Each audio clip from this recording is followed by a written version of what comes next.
Good morning, everyone. Welcome to the Atlantic Council. My name is Damon Wilson. I'm the Executive Vice President here. To those of you who've been here before, welcome back.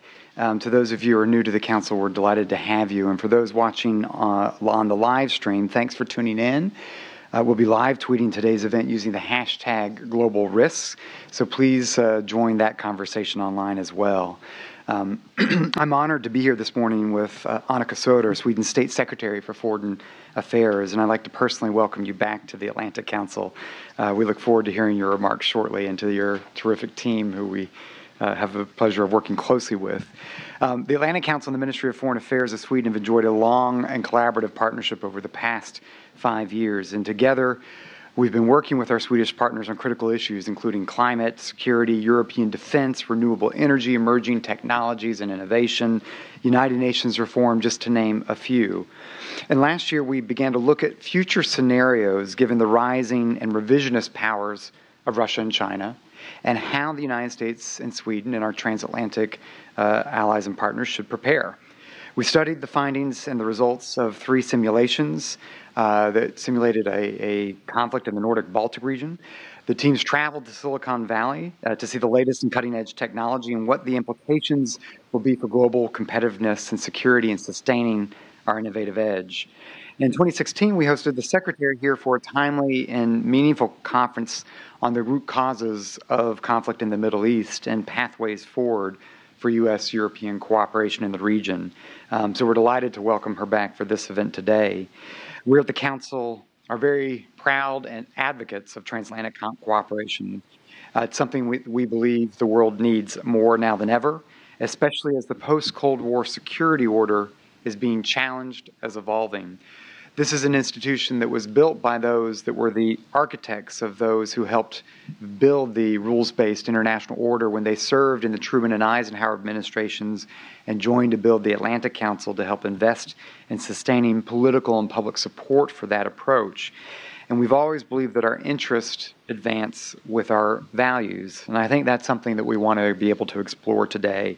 Today's conversation seeks to underscore this point, and we'll focus on diverging values and the potential for emergence of a multipolar world. So we have lined up during the course 2 panel discussions, each with a diverse group of policy practitioners, business leaders, subject matter experts. And I want to thank all the panelists in advance for joining us and for their contributions. We look forward to hearing from them shortly. The first panel will examine today's trends, which seem to suggest that values are diverging, becoming multipolarized, and that the so-called West's ability to influence norms and standards may be shrinking in relative terms. And with these trends in mind, how should the United States and its partners and its allies respond? What can they do to navigate an emerging multi-values world? At a time when we feel lots of division within the transatlantic community over big issues, climate, trade, Iran, how do we recognize that we're also entering a common struggle between that of a free world and the challenge we face from authoritarian kleptocracies? The second panel will then focus on consequences of diverging values for the private sector and non-governmental organizations. They certainly will not be unaffected by today's rapidly changing landscape, but I think more importantly, our firm belief in the way we operate the Atlantic Council is that solutions, we shouldn't wait to rely on governments. Solutions cannot come from governments alone, but there is a role for these organizations to play. So through these discussions, we hope to identify some ideas and specific strategies that can be adopted across government, industry, and civil society. This is an effort led by our Scowcroft Center for Strategy and Security here at the Council, which works to develop sustainable, nonpartisan strategies to address the most important security challenges facing the United States and our partners. And so we hope this event will help guide decision makers through today's uncertainty.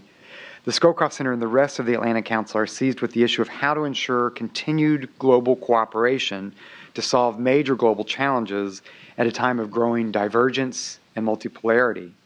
We are publishing 2 papers that are coming out from Matt Burrows, the director of our Foresight Strategy and Risk Initiative that's driving this effort, on how to navigate a world of diverse values. We've done substantial work in this area and are going to continue to focus on democratization and the resurgence of authoritarianism, work that Ash Jane and Dan Freed, who are with us today, are helping to drive at the Council as well. So with that, I want to introduce Secretary Söder, who will provide opening remarks The Secretary was appointed State Secretary for Foreign Affairs in 2014 after spending 2 years as Executive Director of the Dag Hammarskjöld Foundation, a nonprofit organization focused on advancing sustainable peace and development. She served in the Swedish government offices as State Secretary for International Development Cooperation, spokesperson for the Foreign Ministry, and Foreign Policy Advisor to the Prime Minister and several foreign ministers. She's been a clear, strong, and outspoken voice for values and foreign policy. Secretary, we're delighted to welcome you. The floor is yours. Thank you.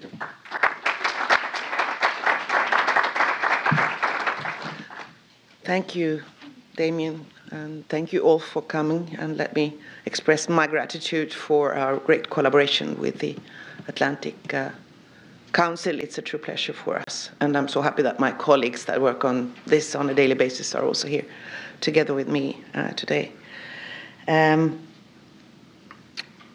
Of course, the ambition with our collaboration is to tackle strategic challenges that are on the horizon or even beyond. And I believe that the global values issues very much fits that bill. But also it's a very difficult topic to discuss in times of turbulence and unpredictability, where the chessboard seems to be changing every day and as we speak. Also, I believe that we may have different definitions of what values actually are. And for us, I would say Sweden is, when it comes to values, a fundamentalist country. We consider them to be a hallmark and a very important cornerstone in our policies, national policies and international policies. So for us, values are codes of conduct for behavior. They are rights and freedoms as laid down in national constitutions, in the UN Charter, and in other documents that are global, regional, or national. And when we started to work on the multipolar values some years ago, we lived in quite happy times. You all remember in 2015 we had the climate agreement, WTO was really faring well, more countries were joining, we were trying to abide with the rules of WTO. Some of you may also know of the Sustainable Development Goals, a chart for how the world individually and together could actually move forward to arrive at a situation in 2030 with prosperity, human rights, good governance, growth, and so forth. And some political leaders still work on this, on the Agenda 2030, on the climate agreement, on free and fair trade, while other leaders now seem to try to deal with the challenges of globalization through a more of a zero-sum game approach, isolationism, protectionism, and I use that term because for Sweden this is very, very dangerous. We are a small, highly developed and export-dependent country, and the more protectionism, the more will our society be challenged. I'll try very humbly to address where we are now, what should we ideally should be doing, and what we realistically can do. I believe we all feel the urgency. Damien was referring to authoritarian approaches by countries like Russia and China, but we see this spreading and we see copycats here and there, and that is why our global values need to be protected. This is basically about people having influence over their communities and power to shape their own lives. And the questioning of rule of law challenges the very foundation of many states. And also elected leaders are allowed to become authoritarian. We have institutions working on democracy. In Sweden, we have an international institute called IDEA. We also have an enormous research project going on in the University of Gothenburg called Varieties of Democracy. And since we feel that democracy is a cornerstone of values, we support their work and their flagship report that is this year called, or last year called, Democracy at Dusk. What they're doing is that they're trying to deepen the notion of democracy without, of course, changing the fundamental parameters. Democracy is about electoral principles, liberal values, participation, deliberation, and egalitarian access, meaning that democracy will also have to deliver.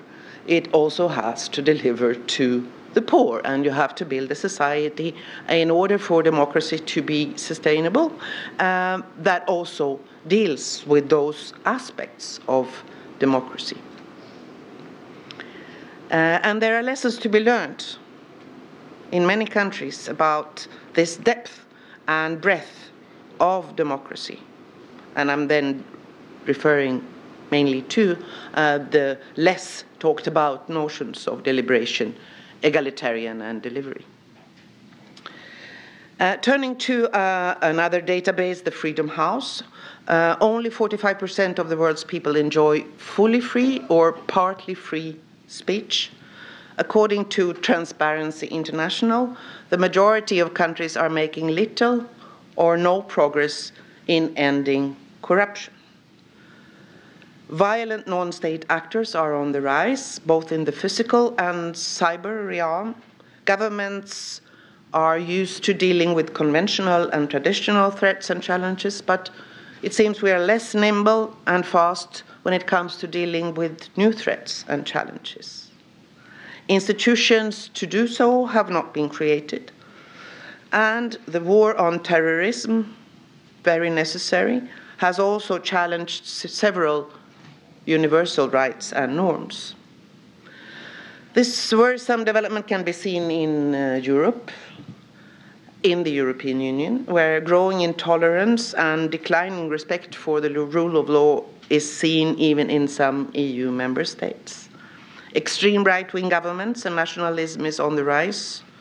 European cohesion in the European Union is nowadays a constant daily struggle. Sweden has a feminist foreign policy, and we have a feminist government. And gender equality is moving forward in both Europe and, for example, to a certain extent also in authoritarian countries. But we can note that in a democracy like India, the number of women in the workforce has over the past 10 years decreased from 43 to 27%, despite, or maybe perhaps because of, economic growth. And one needs to ask oneself, is the headway that we are making when it comes to gender equality also perceived as a threat, and that we also see today counteraction against gender equality, despite all research showing that also from a financial and economic perspective, full participation of women and men in all parts of society would be beneficiary. Security perceptions and international law are also related to our values, and I will come back to that, because we can see that the authoritarian tendencies in many regions are also combined with the dangerous approaches to security, and we need to find ways to counter that. The US national security strategy talks of increased challenges both from China and Russia, as was mentioned. We agree with this assessment, and although they are very different, the two of them, we note the trends when it comes to human rights and freedoms in both these countries. And as you may know, Sweden issues human rights country reports every year. I think there are only two countries doing so, the US and little Sweden, and we've noticed this in our human rights reports. And I'm mentioning this also because we can see tendencies when it comes to Russian behavior, when it comes to international law and the European security order, when it comes to Ukraine, and in a way also when it comes to abiding with international law in Syria, a very complex issue, but also that China is not abiding with international rulings when it comes to the South China Sea.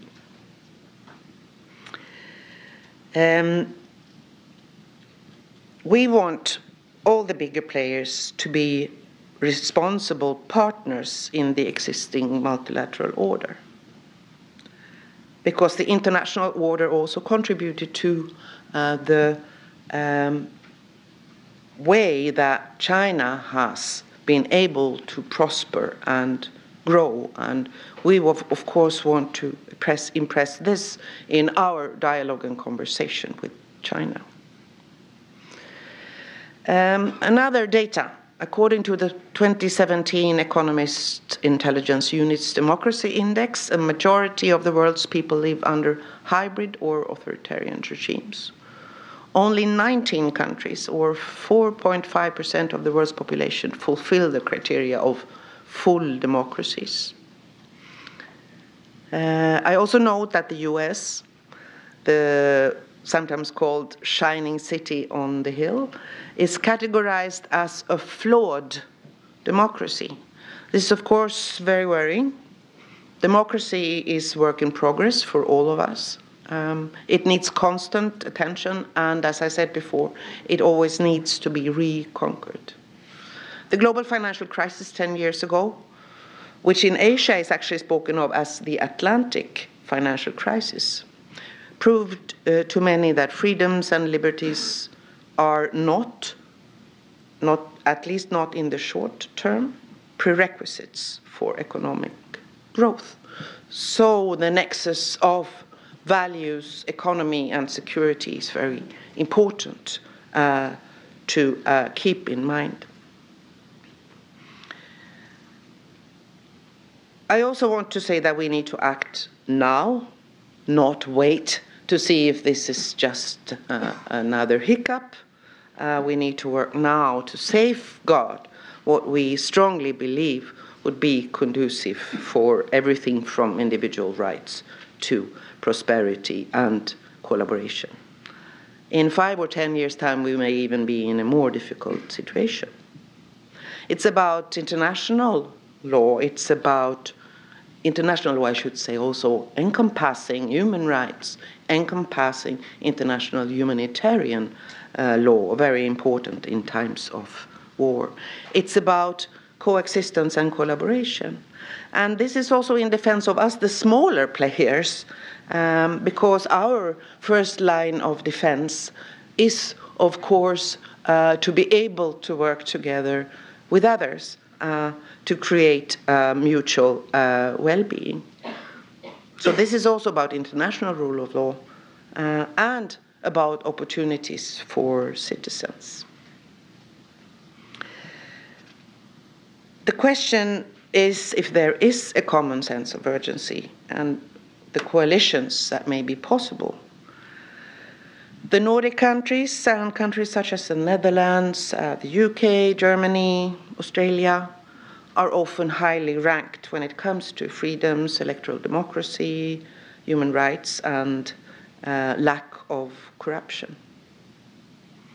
But we need to be more in a group to be able to deliver the critical mass. The EU needs to present our force when it comes to come together, and I would say that the EU still is a powerful tool when it comes to safeguarding standards and norms. Actually, the EU was created to not only to avoid wars, which was the main purpose, but also to create coexistence and be based on values. we hope to be able to work together with you here on the other side of the Atlantic. Because the US, as also Damien said before, shaped the world after the Second World War through the UN, through the Bretton Woods institutions, and its engagement for European and Asian security. The Constitution's First Amendment is still a powerful beacon.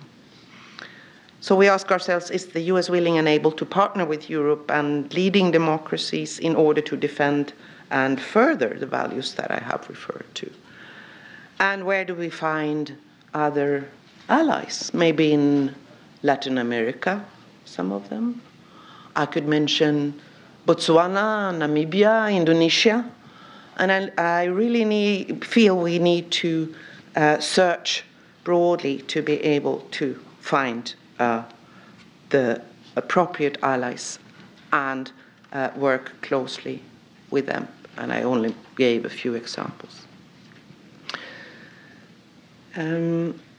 Our starting point for rebuilding democracy will, of course, have to be human rights.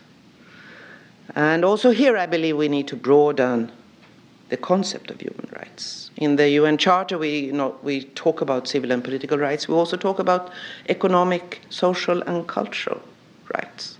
Sweden has put a lot of emphasis on the importance of decent work, labor standards, and other aspects that have led, now coming to the business sector, to Swedish business seeing it as a comparative advantage to be good at social responsibility, to be good at being green, to be good at providing values also as an investor and as an employer. Can democracy come back as a general tool which we have been used to over many, many years during the Cold War, but also after the Cold War, when we thought that we had seen, or some thought that we had seen, the end of history? The task of democracy is, of course, to create the best conditions in countries, but it's also about having a good collaboration on what the values mean. Power distribution by gender, socioeconomic position, and social groups, not to mention universal welfare systems, education and health, have an impact on how representative our democracies are for our peoples and how equal we feel that we are as citizens. I mentioned international idea that was founded by the end of the Cold War in Sweden as an international organization to try to bring in some of the partners that I mentioned that still work with their democratic development from all over the world. I feel that we who are owners and partners of international idea need to work harder to make it relevant again. Through the Honorable Madeleine Albright, the Alliance of Democracies was founded also by the end of the Cold War. That alliance has members today that may not fully abide with the criteria that was there to set up this organization, but the question is, can we bring that forward to also to make our values and democracy more attractive to those that so far have not understood the beauty of this or that have decided to move in another direction. Let me turn to trade, because we have for many years seen trade as a vehicle also not only for bringing countries closer together, but also as a vehicle for bringing values and understanding into countries where this is still dormant. Today, I fear that trade has become a major threat to coexistence, and what is happening with initiatives from here when it comes to the Iran deal, the JCPOA, with the tariff issues related to China, is worrying Sweden and the European Union members a lot, because there is a risk that trade differences and possible trade wars will undermine the rules-based system internationally, but also lead to a more shaky situation when it comes to promoting our values and democracy. We had always felt that the TTIP and the TPP would be some of the most powerful tools to create collaboration and to safeguard the standards that we cherish when it comes to fairness in trade and a level playing field in a common strive for growth, and in many countries for inclusive growth. Let me also mention transparency as a tool to counter corruption, and that is key. We all know what comes with corruption, and in particular with state corruption. Poor government, inefficient utilization of national resources, abuse of rights and freedoms, and poverty.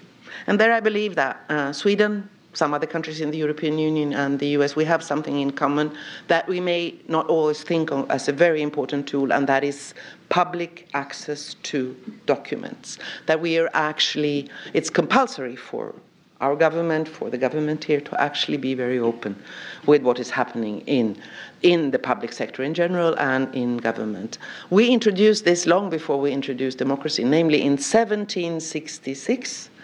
And I believe that this is part of the Nordic comparatively important success when it comes to fighting corruption.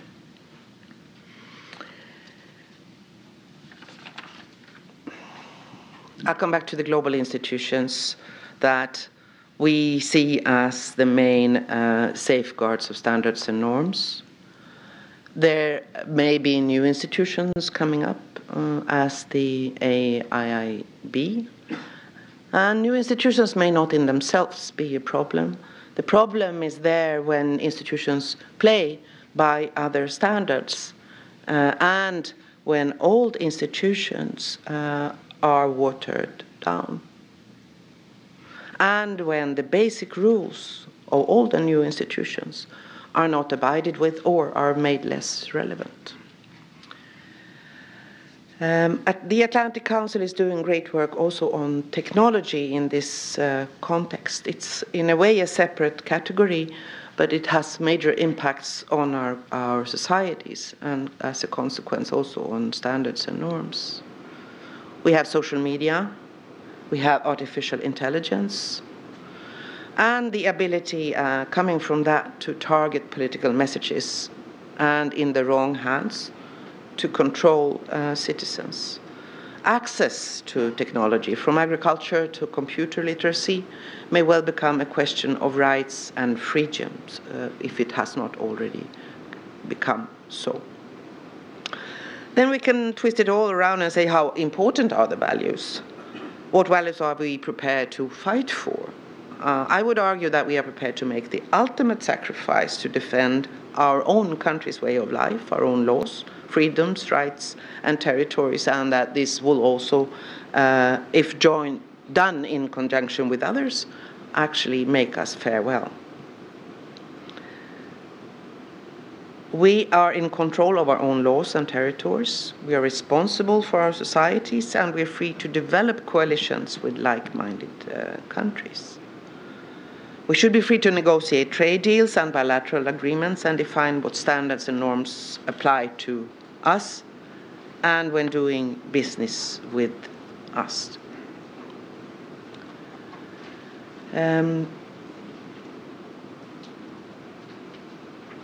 Another alternative would be to focus on shared global interests and skip the values discussion. Such a scenario could nationalize values. A world without global values and principles would be less stable, less predictable, less equal, and much poorer and fragmented. we will all lose. People will lose. Let me commend the work that is being done here in the Atlantic Council under the leadership of Madeleine Albright. A declaration of principles is a first step.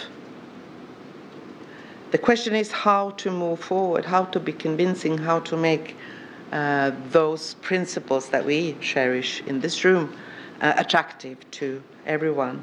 Is it enough with scorecards, criteria, or do we need to twist the argument to be able to be convincing?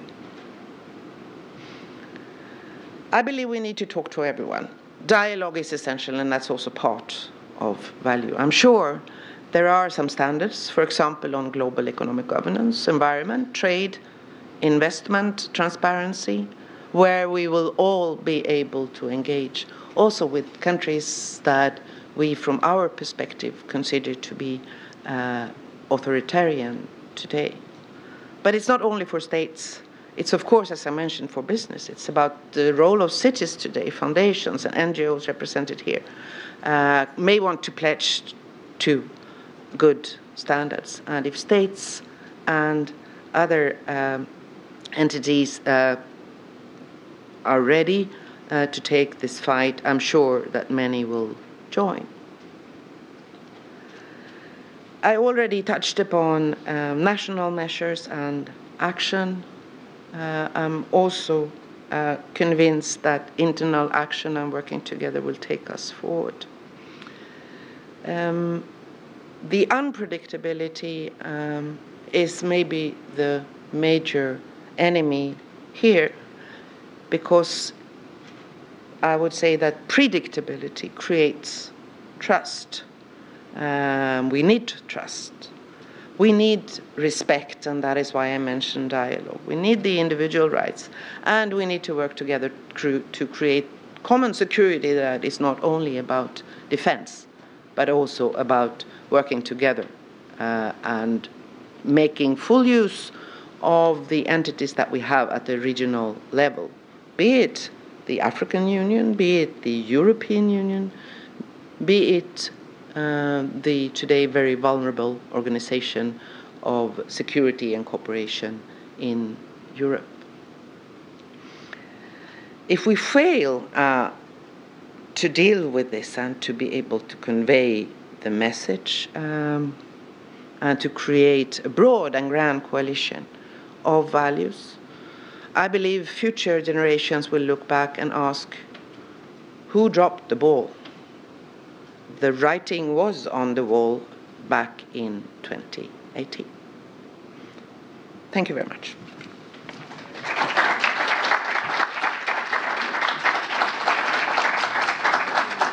Thank you very much, Madam Secretary. I want to, we have a good tee up for the conversation today. Is the U.S. able to partner with the European Union to advance our values? And if not, who dropped the ball? Thanks, Madam Secretary, for that. So with that, I want to move into our panel discussion on multipolar values world and what do we do about it. Let me invite Ambassador Ruben Brigidi to the stage, the Dean of the Elliott School of International Affairs of the George Washington University, to moderate this panel. Thank you so much. Come on up, and we'll have your... May I invite my co-panelists, please, to the... Thank you.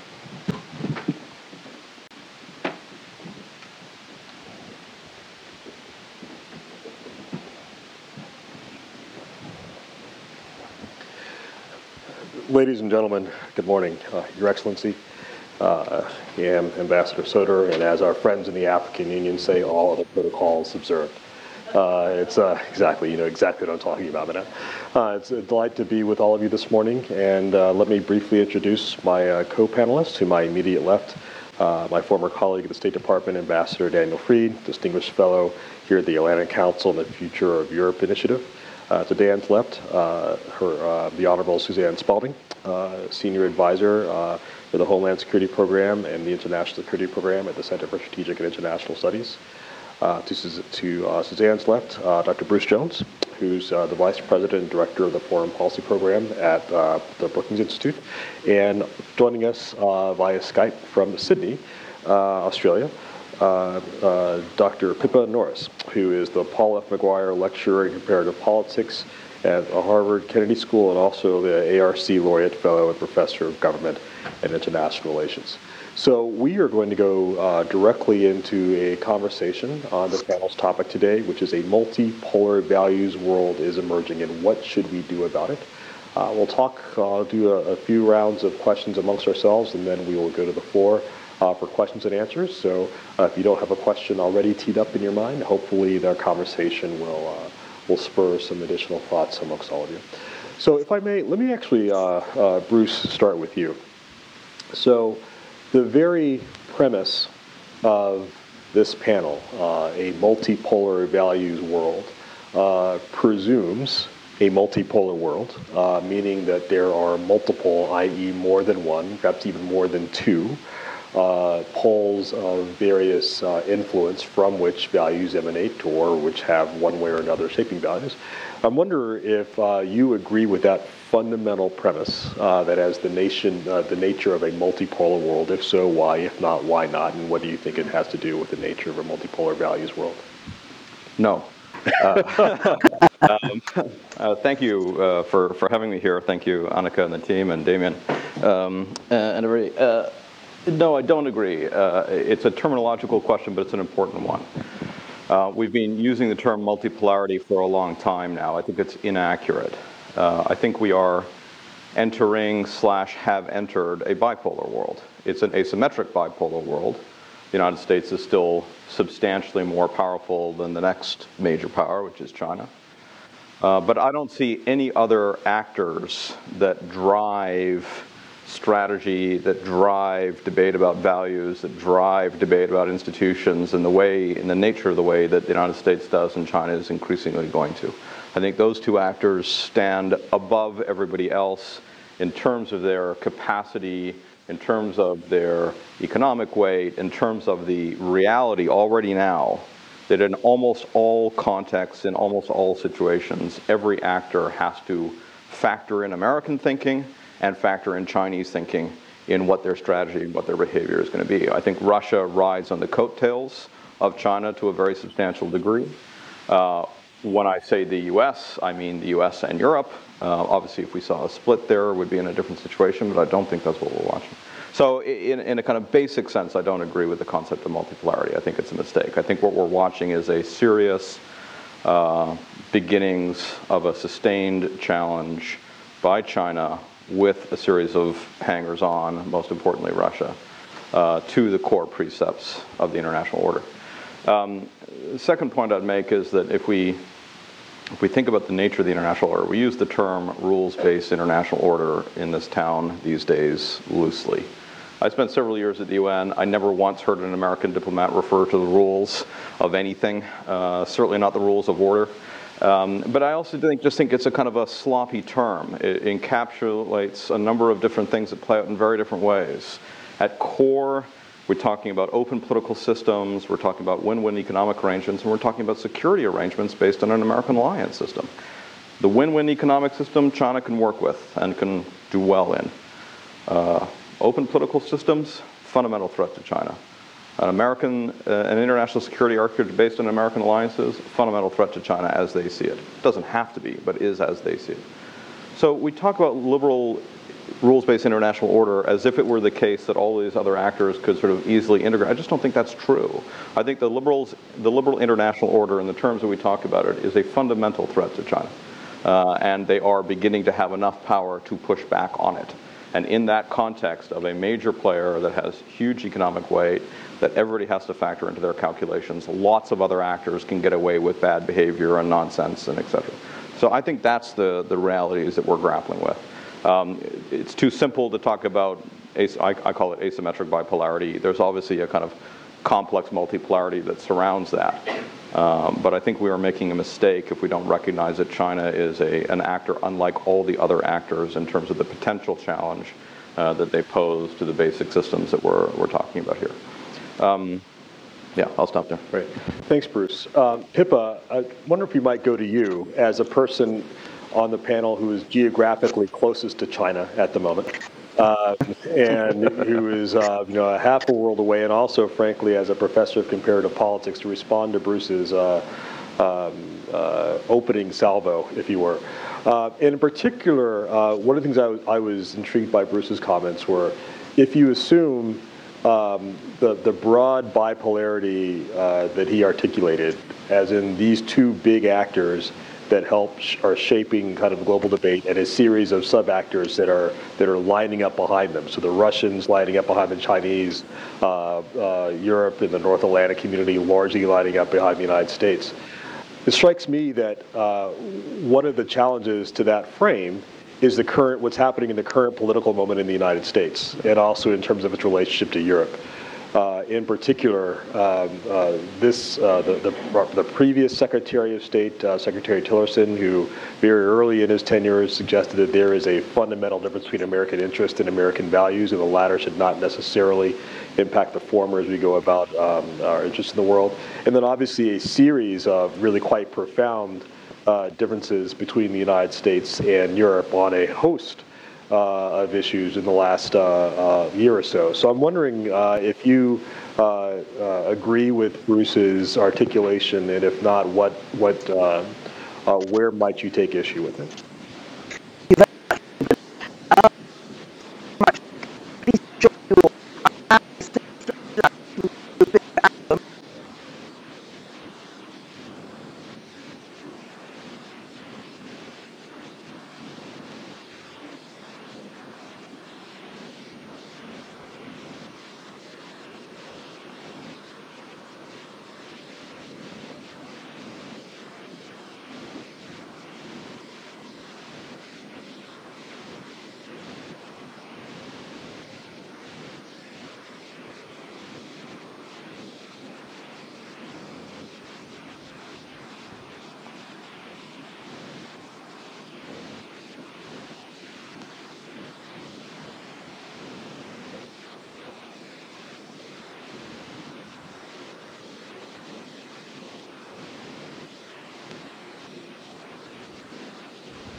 short-term solutions.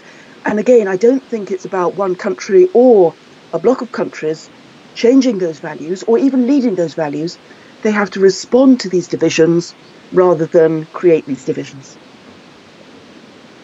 Pippa, thanks very much. And Dan, if I might go to you, I mean, you have a long and distinguished career as an American diplomat serving administrations of both parties, serving in a variety of both posts around the world and regions around the world, and have also worked, particularly on the Guantanamo account, on foreign policy issues that are steeped in normative questions about values.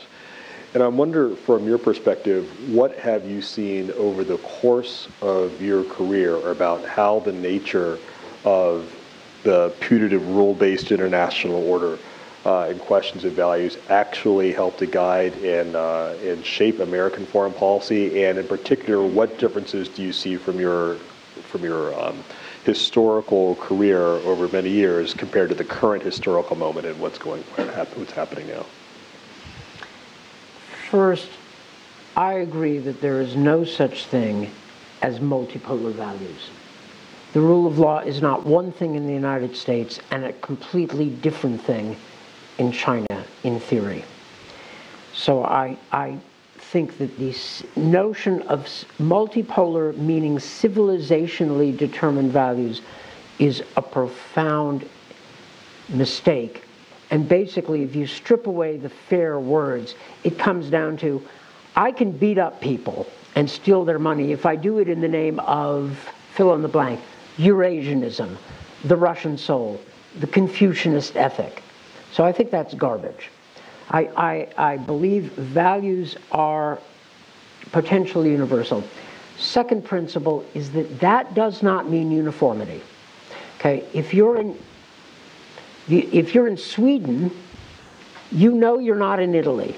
The life is different, and the daily rhythms and the cultural values are different, all under the umbrella of common values. And to be specific, take Ireland.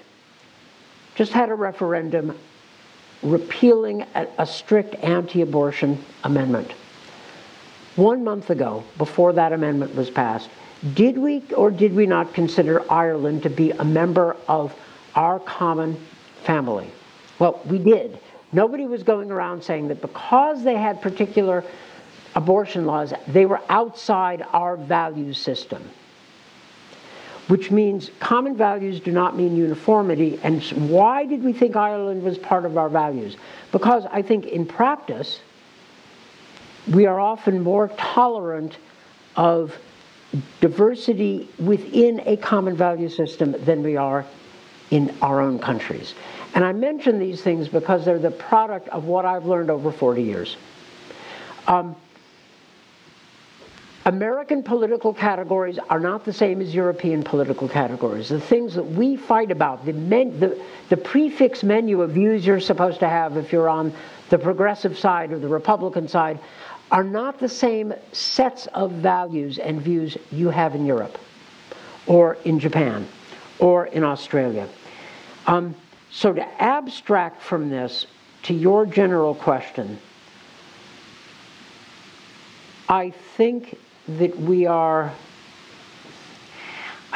exaggerating the challenge to our free world system, because if you look back in the 1970s, we were similarly despondent about the future of our system. We are facing a challenge from the nationalist narrative. Okay? The notion that sovereignty is absolute and nationalism is its own justification, which, by the way, is antithetical not merely to the Enlightenment, but, if I can use the phrase, Christendom, which insists that rulers, that the king is beholden to a higher set of values. So we have this challenge. We've had it before. And therefore, since we're supposed to talk about, that's the Atlantic Council culture is, that's not, your theory is nice, now what do you do about it? What we do about it is remember our history and stand with our values. And don't take any nonsense from the Russians and the Chinese with their sovereignty is absolute, values are relative to my civilizational context, which means I can steal stuff.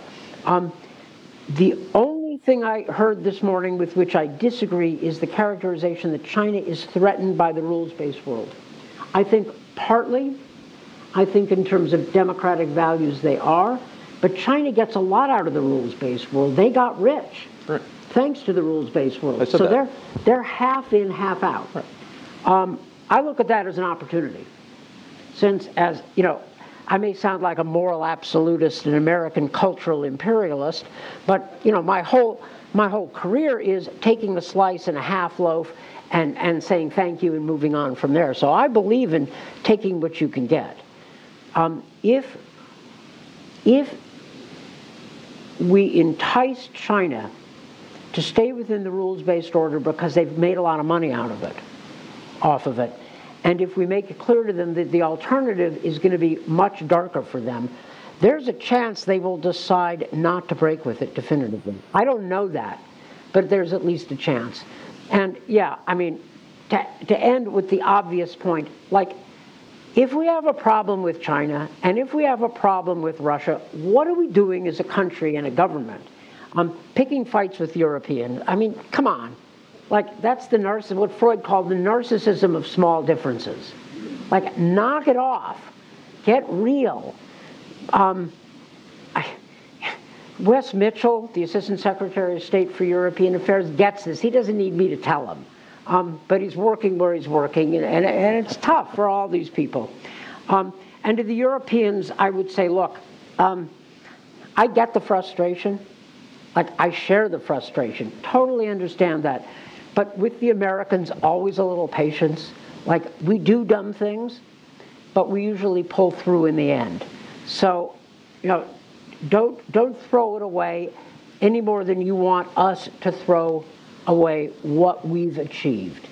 Okay, so those are the thoughts, and I'm really glad I don't have to clear them through the press office. I was going to say, it is a glorious thing to be a former retired ambassador and to be free to speak once more. You know all about that. Exactly, indeed. So before I go to Suzanne, let me just say that we will, after Suzanne makes remarks, we'll be going to the floor for audience, so I hope you begin to prepare your questions. So Suzanne, you have clearly the most practical experience of anybody here on the panel in terms of helping to work with companies that really have to navigate these real world questions of differences of approach to a common set of values, or frankly even very different sets of values in the context of an overarching legal order. So to Dan's point, in the best tradition of the Atlantic Council, what do we actually do about this? What is your counsel, not only to firms that have to navigate these various value-based questions, but also, frankly, to those policymakers who are currently sitting in Western capitals about how they navigate this particular historical moment when there appear, at least in some arguments, to have very different approaches to this sort of values and rules-based order? Well, let me start with neither of those, but with my counsel to those in U.S. government and, frankly, all of us in this country who I agree with Dan that there is something universal about fundamental values.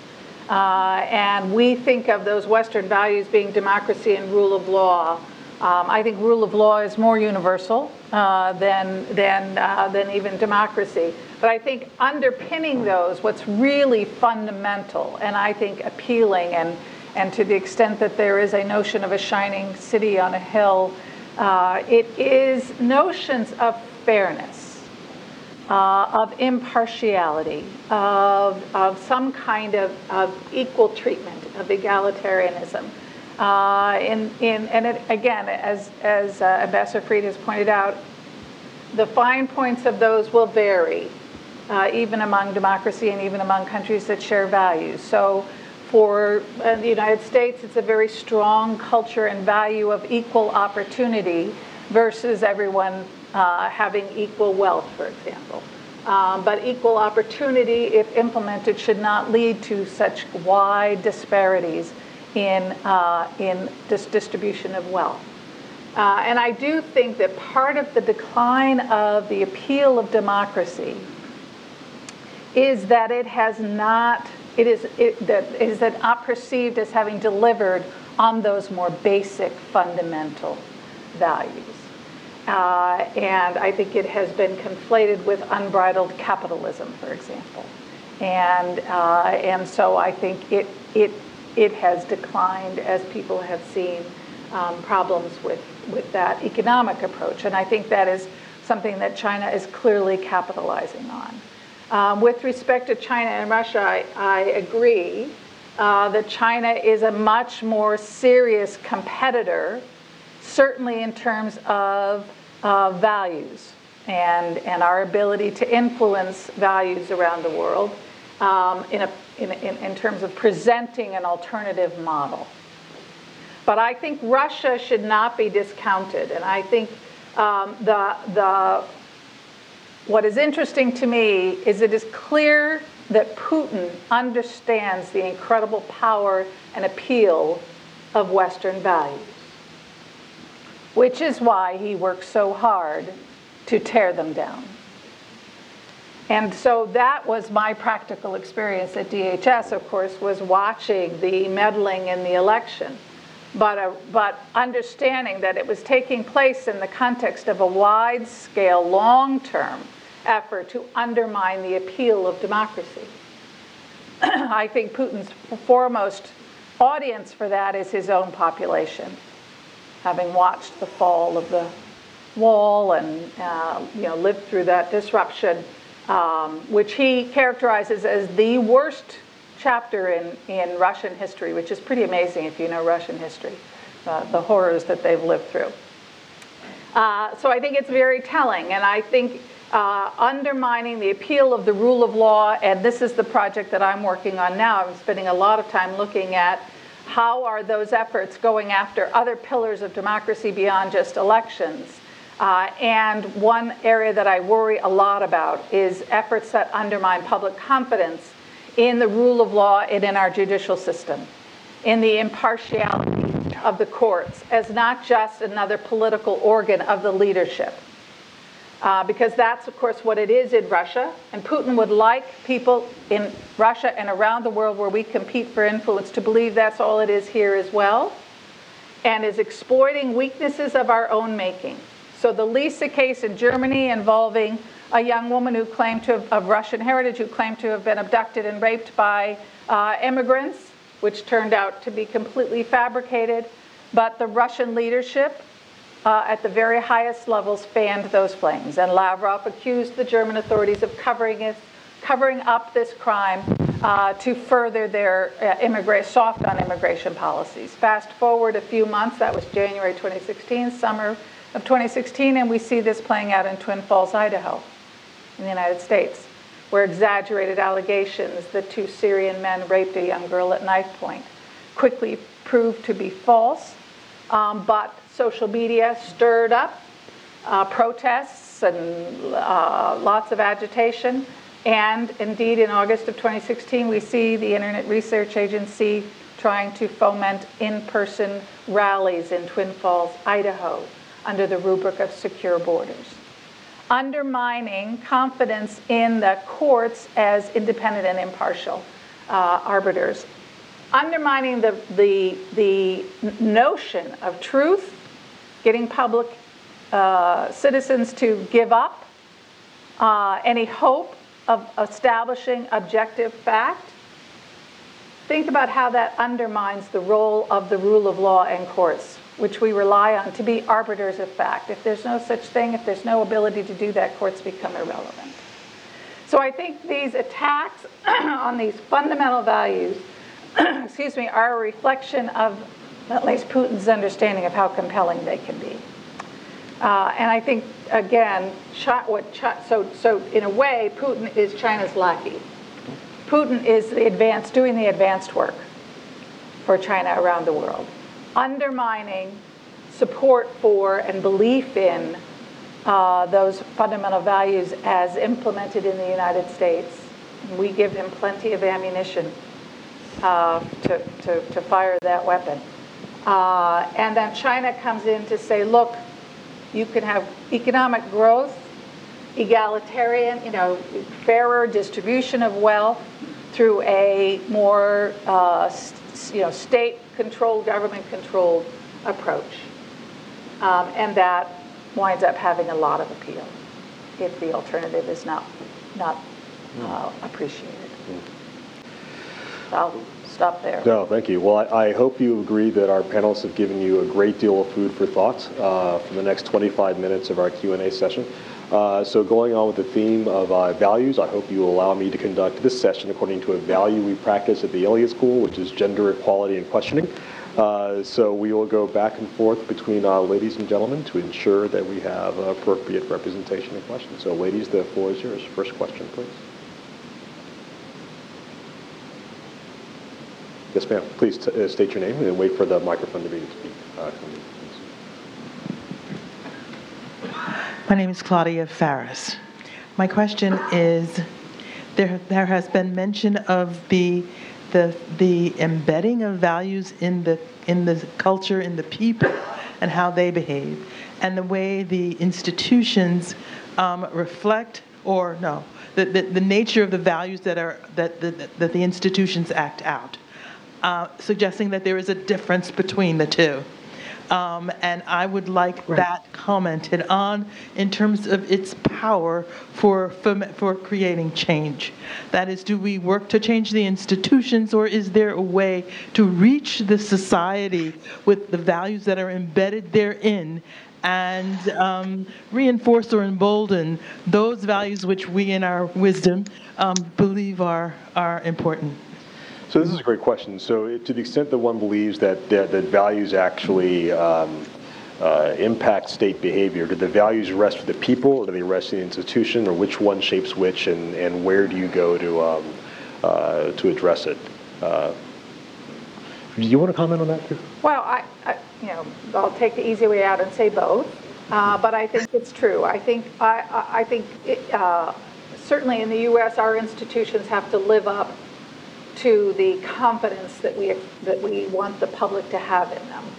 And institutions need to change. Our American justice system does need changes, right? But it is fundamentally a sound system, and if it lives up to its aspirations, it is something to be emulated around the world. But the public has a role in demanding that those institutions live up to those aspirations, in understanding how those institutions are supposed to relate to each other, why it is that we talk about an independent justice system as a pillar of democracy that is not controlled by the executive branch or by Congress, but that acts with some impartiality and independence. Why is that important? The public needs to understand that, and it needs to demand it.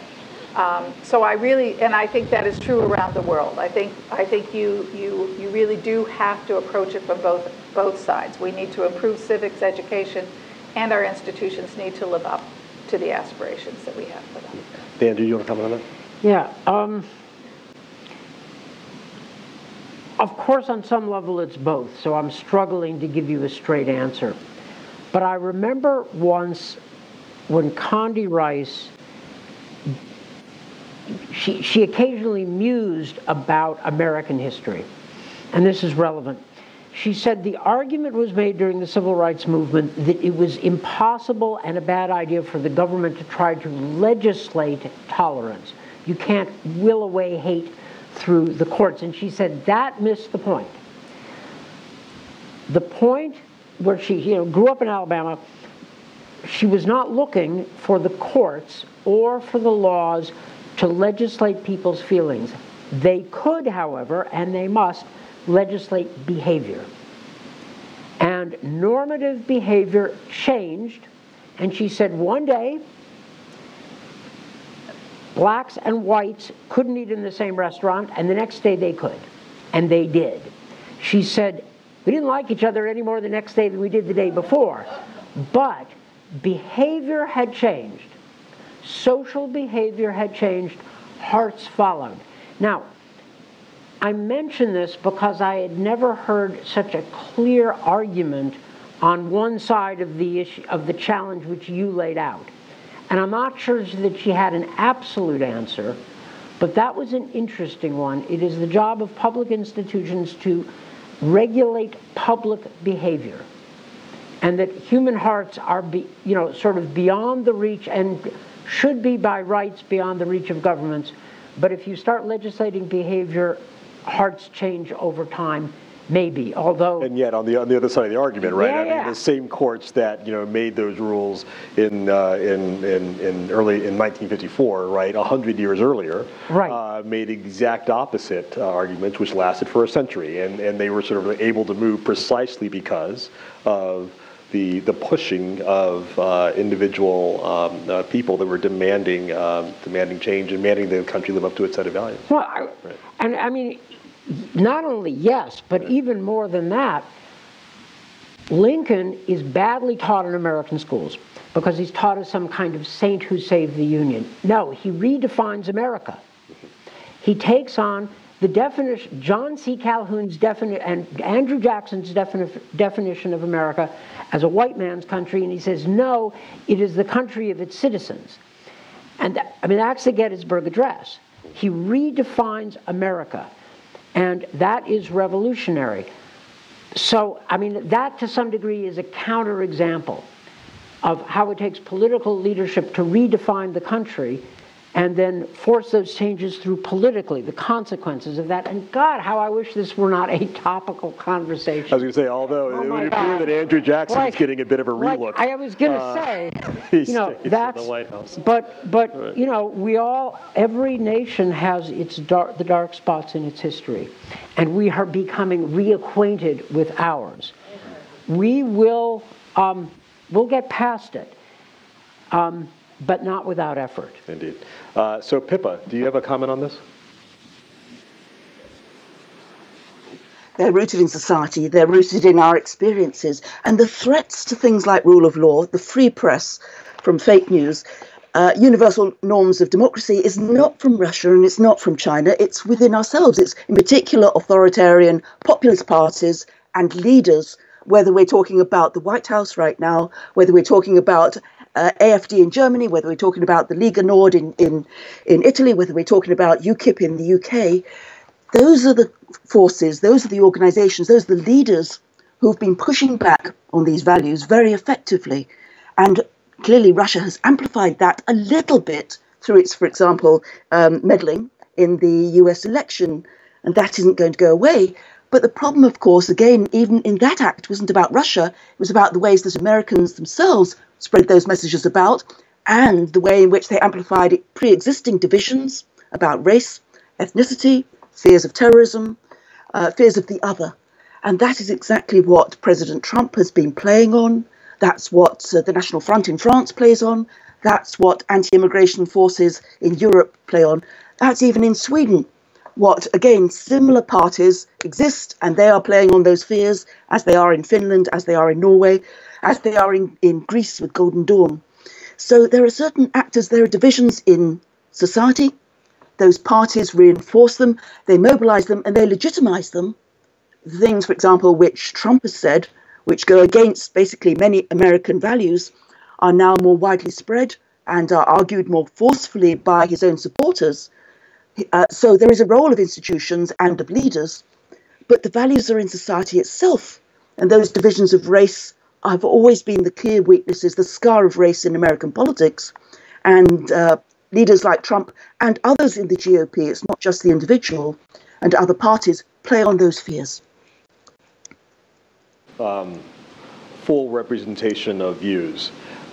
Take a counter-argument, which is that in virtually all of the cases that Pippa just mentioned, whether it be here in the United States, UKIP in the UK, the Front National in France, Golden Dawn in Greece, these aren't organizations that appeared out of nowhere.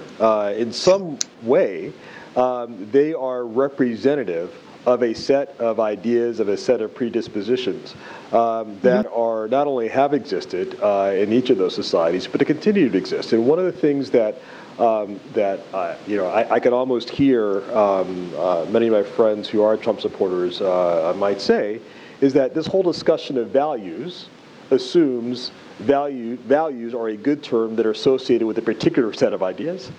Right. But there are also another set of ideas which could, certainly from their perspective, be every bit as legitimate. The question of fundamental national sovereignty, the question of preserving a more traditional set of cultural norms, the question of a nation being able to decide who gets admitted to it and who does not, and what that does in terms of the long-term identity of a population. So I wonder if we as a panel, and certainly in the audience, might consider this alternative view, which is to say,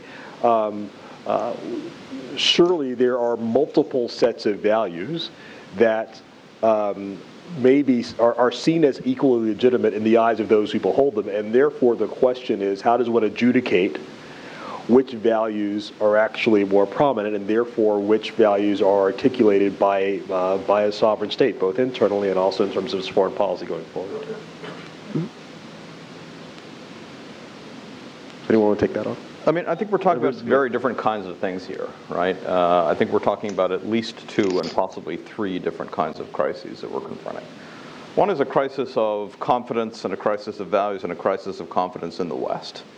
Rise of progressivism over the course of the last 2 decades, being countered by a kind of backlash of nativism, and people talked about it in generational terms. I think that's part of it, but it's not all of it. There's race in there, there's urban, rural, there's a lot of things going on in there, but there's a clash within the West, made, I think, massively more acute by the shocks of the global financial crisis as it happened to play out at that point in time. That's one thing that's going on. A completely different thing that's going on is a change in the global economic balance of power, and now increasingly a change in the global political balance of power, right? Essentially the rise of China with Russia and others sort of, being pulled up with it. And that changes the ability of the West to assert itself. It changes the extent to which it can assert itself. So even if we were well organized and not in crisis, we'd be confronting new pressures on what we can do, but we are in crisis, and those 2 things sort of reinforce each other. We haven't even talked about the Middle East, which is a very different kind of crisis, a kind of collapse of stable repression, which you could say is a good thing, that we no longer have sort of effective, stable, authoritarian states in the Middle East, except that there's no alternative that's emerged yet, except some different forms of violence. All these things are happening. They're different. And I think we're conflating them a little bit. So what's going on in terms of the kind of crisis of progressivism versus nationalism in the West, in its relationship to globalization, that is one set of issues we need to grapple with in a very serious way. The rise of China is a very different thing. I think what does connect them, it goes to something you said, to me, this crucial question of the rule of law, where we're watching an erosion of the rule of law in all sorts of different ways, and when we're watching an erosion of the rule of law in the West, we're in much weaker shape in terms of our ability to resist some of the changes that are happening at the global level. I will just add one note on this. When we've been talking about this today, we've been talking about the erosion of the rule of law inside the United States, which is, to my mind, the most worrying thing we're talking about, or the potential erosion. The United States is also a revisionist power in international law outside as well. Right? If you think about a stable international system based on sovereignty and the non-use of force, etc., the most important tenets of it are Article 1 and Article 2 of the UN Charter. We sort of just decided to ignore those in Iraq and R2P, etc. That was seen by the emerging powers as a deeply revisionist stance by the United States, a deeply revisionist stance, which we would easily have gotten away with if we were not just about to encounter a fundamental shift in the balance of power. But we were. So we decided to kind of open up a debate about the relationship between sovereignty and force at exactly the moment when we were about to lose dominance in that issue. And that was extremely destabilizing. So we shouldn't excuse ourselves from revisionism on the world stage, because we are a revisionist power. I prefer our revisionism to other revisionisms, but we are a revisionist power on the world stage, and that's part of the turbulence that we're watching. Thank you. I would say. And I do think there's whether there should be or not, there is some, as I tried to say, connection between values and economic well-being. And certainly in terms of the appeal. And so I think certainly one of the critiques of that alternative set of values that leads to the balkanization of the world and fights globalism is that ultimately it is, I think, a losing proposition from an economic perspective. But I think it is also, I think the trend toward authoritarianism that we worry about, that we see, I'm always ever the optimist. I think it is a losing proposition, and I think it goes to one of the values that the Secretary talked about, and that is the transparency. Whether you think of that as a value or not, it is a reality. The world is becoming increasingly transparent. The shelf life of secrets is vanishingly small. And I say this as someone who spent most of her career in the national security world, and just left a job where I was responsible for cybersecurity. and trying to protect secrets. I think trying to protect secrets is a losing proposition. Counting on being able to compete because you have a monopoly on information is a losing proposition. And I think if our primary competitor is China, or if it's China and Russia, or our adversaries include China, Russia, North Korea, Iran, think about our competitive advantage as Western nations used to living in a democracy that demands transparency, in a world that is inevitably becoming more transparent, versus those regimes that depend on keeping secrets from their population, whether it's about corruption or the arrangements that they've made with other countries, etc., and how fragile that is. So I am more optimistic about the progress of democracy, if only because I think we cannot stop transparency from becoming more and more widespread. And so when I talk to businesses, I talk to them about training to fight in the light. And I do the same with my colleagues in the national security world. If you train to fight in the dark, you could meet your adversary at night or turn off the light and you'd have the advantage. If you believe a transparent world is coming at us full steam ahead, and I do, those who learn to fight in the light, those who learn to operate with fewer secrets, those who learn to prevail and compete and develop plans that don't rely on secrecy will win in the end of the day. Training to fight in the light. I'm going to steal that line mercilessly. No, it's already my book title. Exactly. Use it liberally. Gentlemen, yes, please. Wait for the microphone and identify yourself when it comes to it. Hi, Tim Nelson, State Department. I wonder if we could begin to live up to some of our own values by no longer being the safeguard for corrupt wealth to be laundered and safeguarded in the West, particularly our country and a few European countries. So do you think that we could finally get to a point where the beneficial ownership of LLCs would be transparent? Because that's one way that we're enabling Russia in particular to steal Russians' money for the Kremlin oligarchs to take advantage of their own citizens and store their ill-gotten wealth in the West. So would anyone want to take on this question about whether or not the United States is a harbor of corrupt financing, and whether or not we should have more transparency in our financial dealing, particularly as it relates to tax returns or the like? Yeah. Of course, that's the way we should be going with respect to next steps against Russian aggression. Follow the money. The Panama Papers opened a window into the way the Putin system works. It is an American problem, a UK problem, and a general European problem. We need to look at the real estate markets in Miami, New York, London. We need to look at the way some European countries allow Russian oligarchs to have dual citizenship, giving them EU passports. There's a plethora of things. Look, we're working on that. You know, at the Atlantic Council, I'll make a plug for my own sanctions group. We're looking at that, and more to the point, so is Treasury. Of course, we should be doing that. And it's not just a problem of post-'89 Europe. You know, the Russians use everybody's weaknesses. And that's actually, you know, among the problems, that's one of the ones that's more easily solved. You just have to go out and start taking it seriously. It's an obvious political challenge, but you know, maybe at some point later in this calendar year there will be a political moment at which it is good politics to be seen as at least trying to do something about corrupt Russian influence. And by the way, it's just going to be Russian. If they start it, it's going to be Chinese, it's going to be others.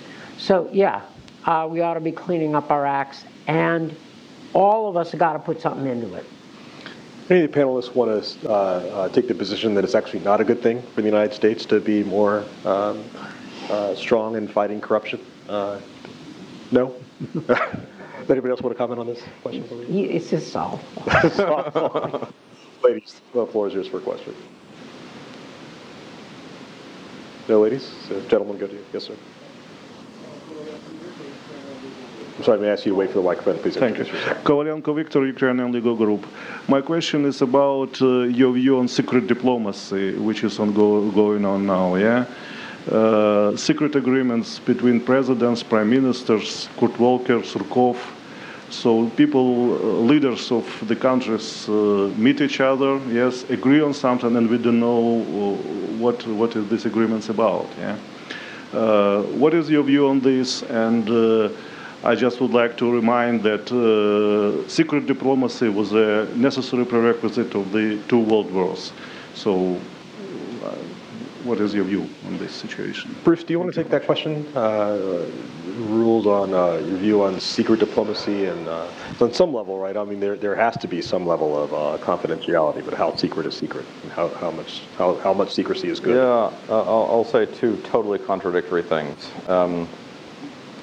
One, I think we have overdone the critique of non-transparency in diplomacy. There are times and places where if political leaders want to try to move their populations, they have to be able to negotiate in confidence and in secret, to prepare the ground for that, to understand what the other leader will do, etc. And when those agreements leak and when cabinets are leaking, it really actually can undermine the prospects for peace. So I think we've kind of overdone the critique of that in some ways. But then I also want to come back to the point that you made, which is a much broader one about transparency, and it's a very interesting point. But I think that one of the things we're seeing right now is that China, much more so than Russia, is really experimenting so far successfully with the widespread use of computer-enabled, AI-enabled, facial recognition, voice recognition, social media tracking technologies to be in a much more sophisticated mode of repression of political debate and freedom of speech, et cetera, than we've ever seen before, aligned with increasing market openness, right? And this goes to your point that China is perfectly able to profit from the win-win parts of the liberal order. What they're experimenting with is being able to do that while at the same time deepening repression, right? We've not had to grapple with that before. That was not what Russia, Soviet Union was. It's not what we dealt with in the post-Cold War system. Your hypothesis, which I'm sort of emotionally attracted to, is that that will fail over time, that degree of repression at that scale will fail over time, and that might well be true. I just worry about the interim, and the interim can be 20, 30, 40, 50 years. Maybe it's much less, maybe it's 4 or 5, but I'm not so convinced of that. It seems to me they've got some running room here.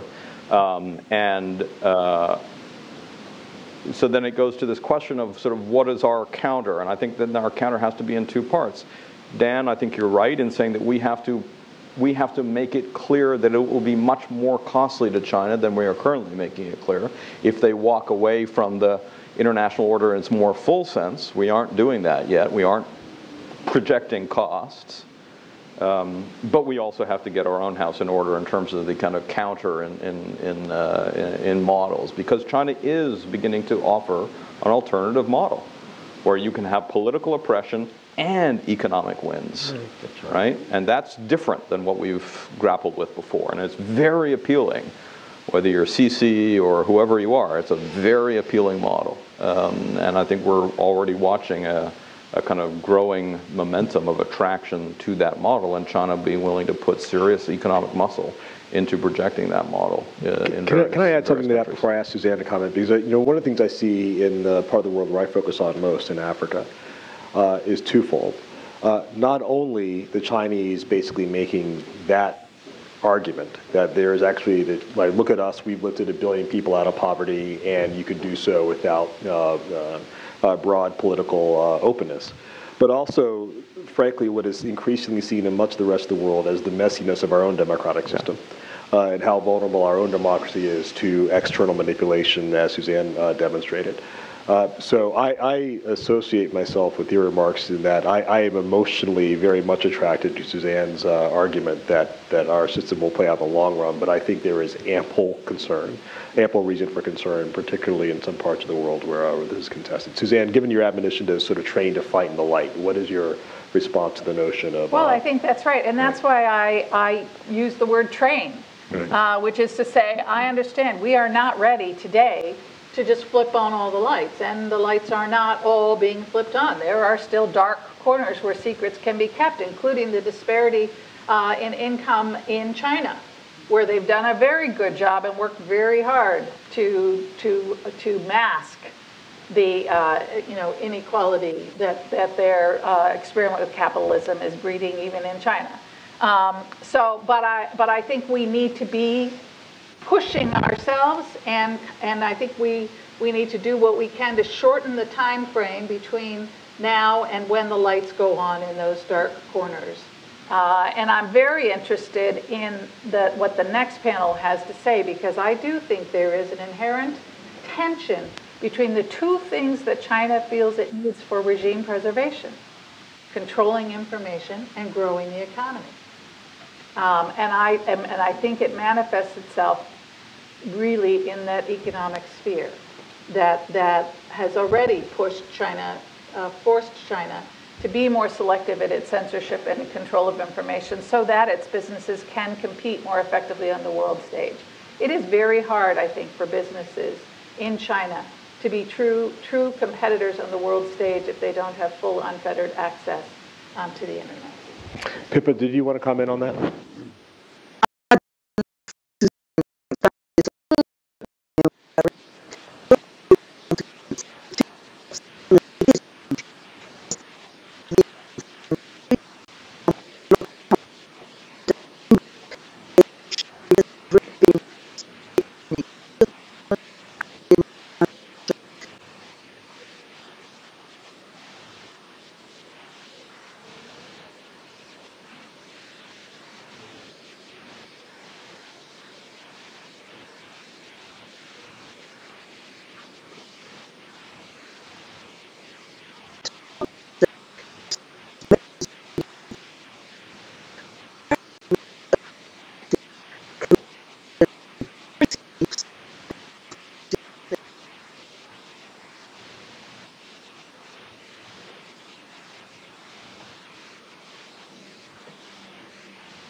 And by the way, you don't have to agree with a single thing that President Trump or his people say about fake news to be in a state of despair about the quality of American media, which is appalling.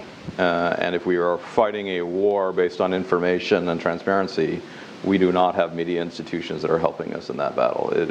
Media in this country has become Indian in its quality. If you look at the kind of the nature of the debate and the nature of the information flow through, that's not even to get into what we're doing to ourselves through social media. So there are some serious challenges in the terms that people just talked about that we have to confront. The gentleman in the very back, yes. Hi, my name's Tom Melia with PEN America. I just wanted to tie together a couple different comments because I think they belong together. Mr. Nelson's question about transparency in financial dealings in the United States and internationally is a reminder that one of the protections of secret money in our politics is through the Citizens United Supreme Court ruling, which means that anonymous contributions can be made to politically active campaigners in our society. And secret money is secret money. So it's not only rich American people, but it could be Russian money, Chinese money, Iranian money going into our campaigns because of Citizens United. So in order to move towards more transparency, that Supreme Court ruling has to be addressed. Second thing, Dr. Jones was talking about the advances that China has made in facial recognition software. The Chinese aren't the only ones that are doing that. There are signs tacked on light poles on K Street here that warn passersby that you are being filmed 24/7 by police-run video cameras. We saw last week in the newspaper, Newark, New Jersey is going to have a much larger campaign to surveil people across the city of Newark as a crime prevention device. So there are more and more parts of American governance that are seeking to surveil our citizens as they walk up and down streets, using the same technology, maybe not as well as the Chinese do, but we're on a spectrum. We're not an alternative to what the Chinese are doing. We're on somewhere on the same spectrum, just as we are in all these other realms of media management and political discourse. So I just want to make that last point, that we're not an alternative to the Chinese model. We're on a spectrum where they're somewhere and we're somewhere else, but we're drifting closer together in some ways. Thank you. And this is Vladimir Putin's fundamental argument, right? Which is that we're not fundamentally different. In fact, we're just the same. We just happen to sort of couch it in democratic sort of values terms. That wasn't my point at all. I wouldn't agree with that. I understand. So I get it, but I also say that notwithstanding that was not your point, that is still the argument that is made by our adversaries, which is that essentially we do much the same thing that they do. We just happen to sort of call it something differently. Exactly, right. Which goes to other subdivisions of policy. So Andy Loomis, please. Well, I'm sorry, Andy. Wait for a microphone, please. Thanks.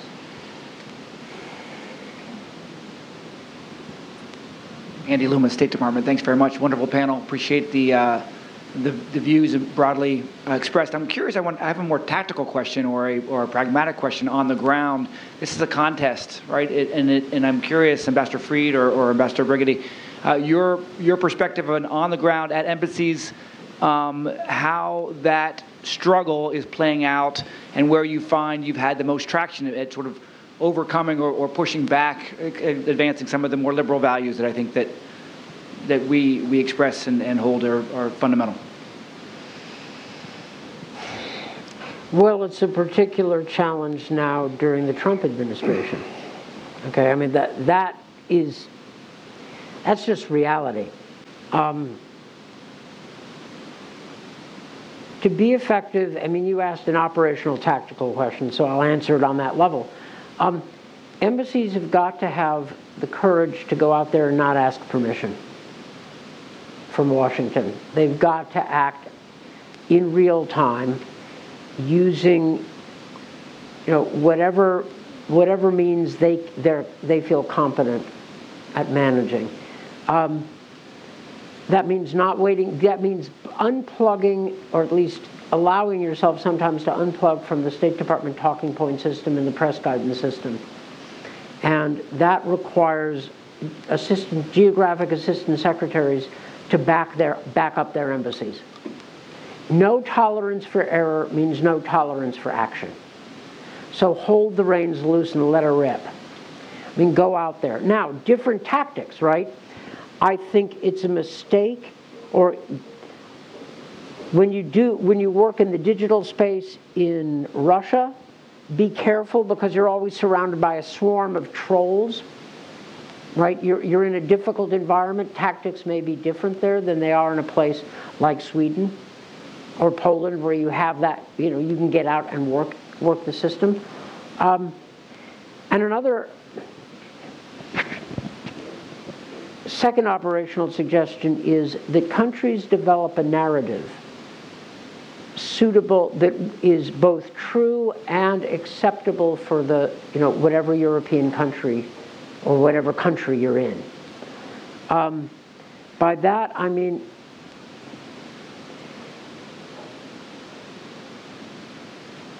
there has to be a space for patriotism and local ways of doing things. Universality of values doesn't mean uniformity of outcomes.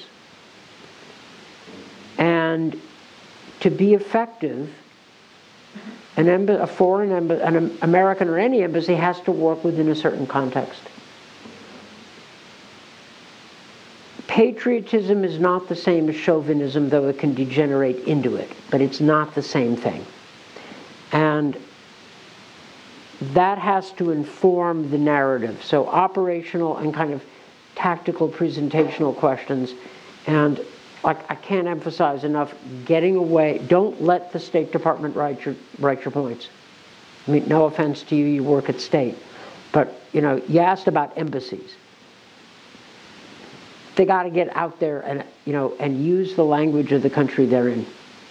If I can respond to that, Andy, you know, I'd say two things. First of all, I think it is objectively true that serving as an American diplomat abroad under this administration, articulating American values, has become extraordinarily more difficult. And that is not a partisan statement, because there have been Republican and Democratic administrations that have understood both the importance of American values and the power of American diplomacy and have articulated that over the course of time. I think I'll give you kind of two very basic examples, right? So, as I mentioned, my principal area of expertise is Africa. So I don't know where in the Foreign Affairs Manual you go if you're an African diplomat to say what should you do when your president characterizes the entire continent in the most vile of terms. That's a hard thing to respond to if you're trying to represent American values of interests. I think also similarly, we've talked an awful lot about the rule of law. You know, when our president routinely on a daily basis attacks our own law enforcement institutions, it makes it much more difficult for American diplomats abroad to advance the importance of rule of law elsewhere. Now, in answer to the tactical question you responded, what I have gleaned from our best diplomats that are abroad in trying to navigate this particular moment is they have said repeatedly that they don't represent the President of the United States. Their oath is to the Constitution of the United States, and they represent the American people. And using that as a basis to continue to advance American values and American interests, and then also making common cause where possible to anchors of those similar values in whatever country you happen to be representing, is, I think, the best tactical response to navigate this particular historical moment until such time when we have either a change in this current president's approach or a different president of either party that can get back to a more traditional view of advancing American values and American interests in the world at the same time. I think we have time for one last question. Somebody who's not asked a question yet. Yes, sir. Please. Hi, Jack Goldstone, George Mason University. I worry more than you, although I agree with what you've said. I think there are three false narratives that at the end of the Cold War we all absorbed. One was that we've won, democracy is going to triumph everywhere, so Russia and China, if they want to develop, will become more like us. It hasn't turned out to be true. Second is that unregulated, untrammeled capitalism will bring security and prosperity. Instead, we got the Great Recession. And the third is that technology is our friend, and the more technology, the better. And whether it's financial technology or communications technology, or we've always seen a dark side. But these three principles that sound attractive are not neutral. There's hundreds of billions of dollars in wealth that is maintained and protected by these three beliefs. Don't have to fight against discrimination or racism because democracy will triumph. Don't have to regulate the market. Don't have to regulate technology. I worry that as long as we blindly follow those three beliefs, we will not fight to protect the values, the democracy, the equality that all of you have articulated as so important. So what is the basis for optimism given that view? I would say a couple things. One is that those views developed in the wake of a horrific and hard-fought battle. And I think were informed by the knowledge that we were willing to fight for democracy and for those values, and that we had the capability of winning that battle. And those were things that were very much in doubt, obviously, at the start even of World War II. Both of those things. Were we really all willing to fight, and could we win? And we determined yes. And that informed, I think, a tremendous sense of optimism about what we could accomplish and where we could go. We have become complacent, and we have forgotten how hard fought that was, and how seriously, dramatically that can be face an existential threat. So I don't think that optimism needs to be complacency, right? Optimism can be, this is worth fighting for, and if we fight for it, we can win. No, I'll leave it at that. So on that note, ladies and gentlemen, please thank our panel for this wonderful presentation.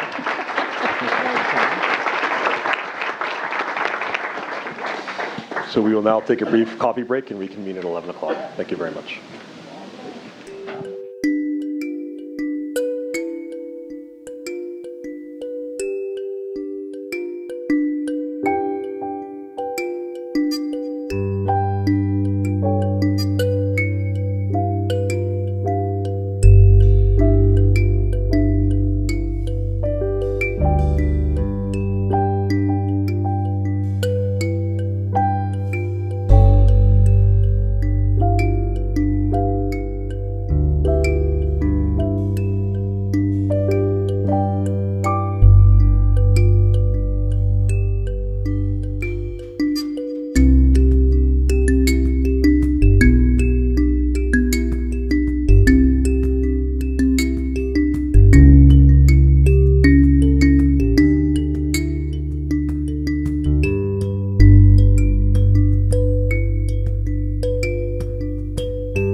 to.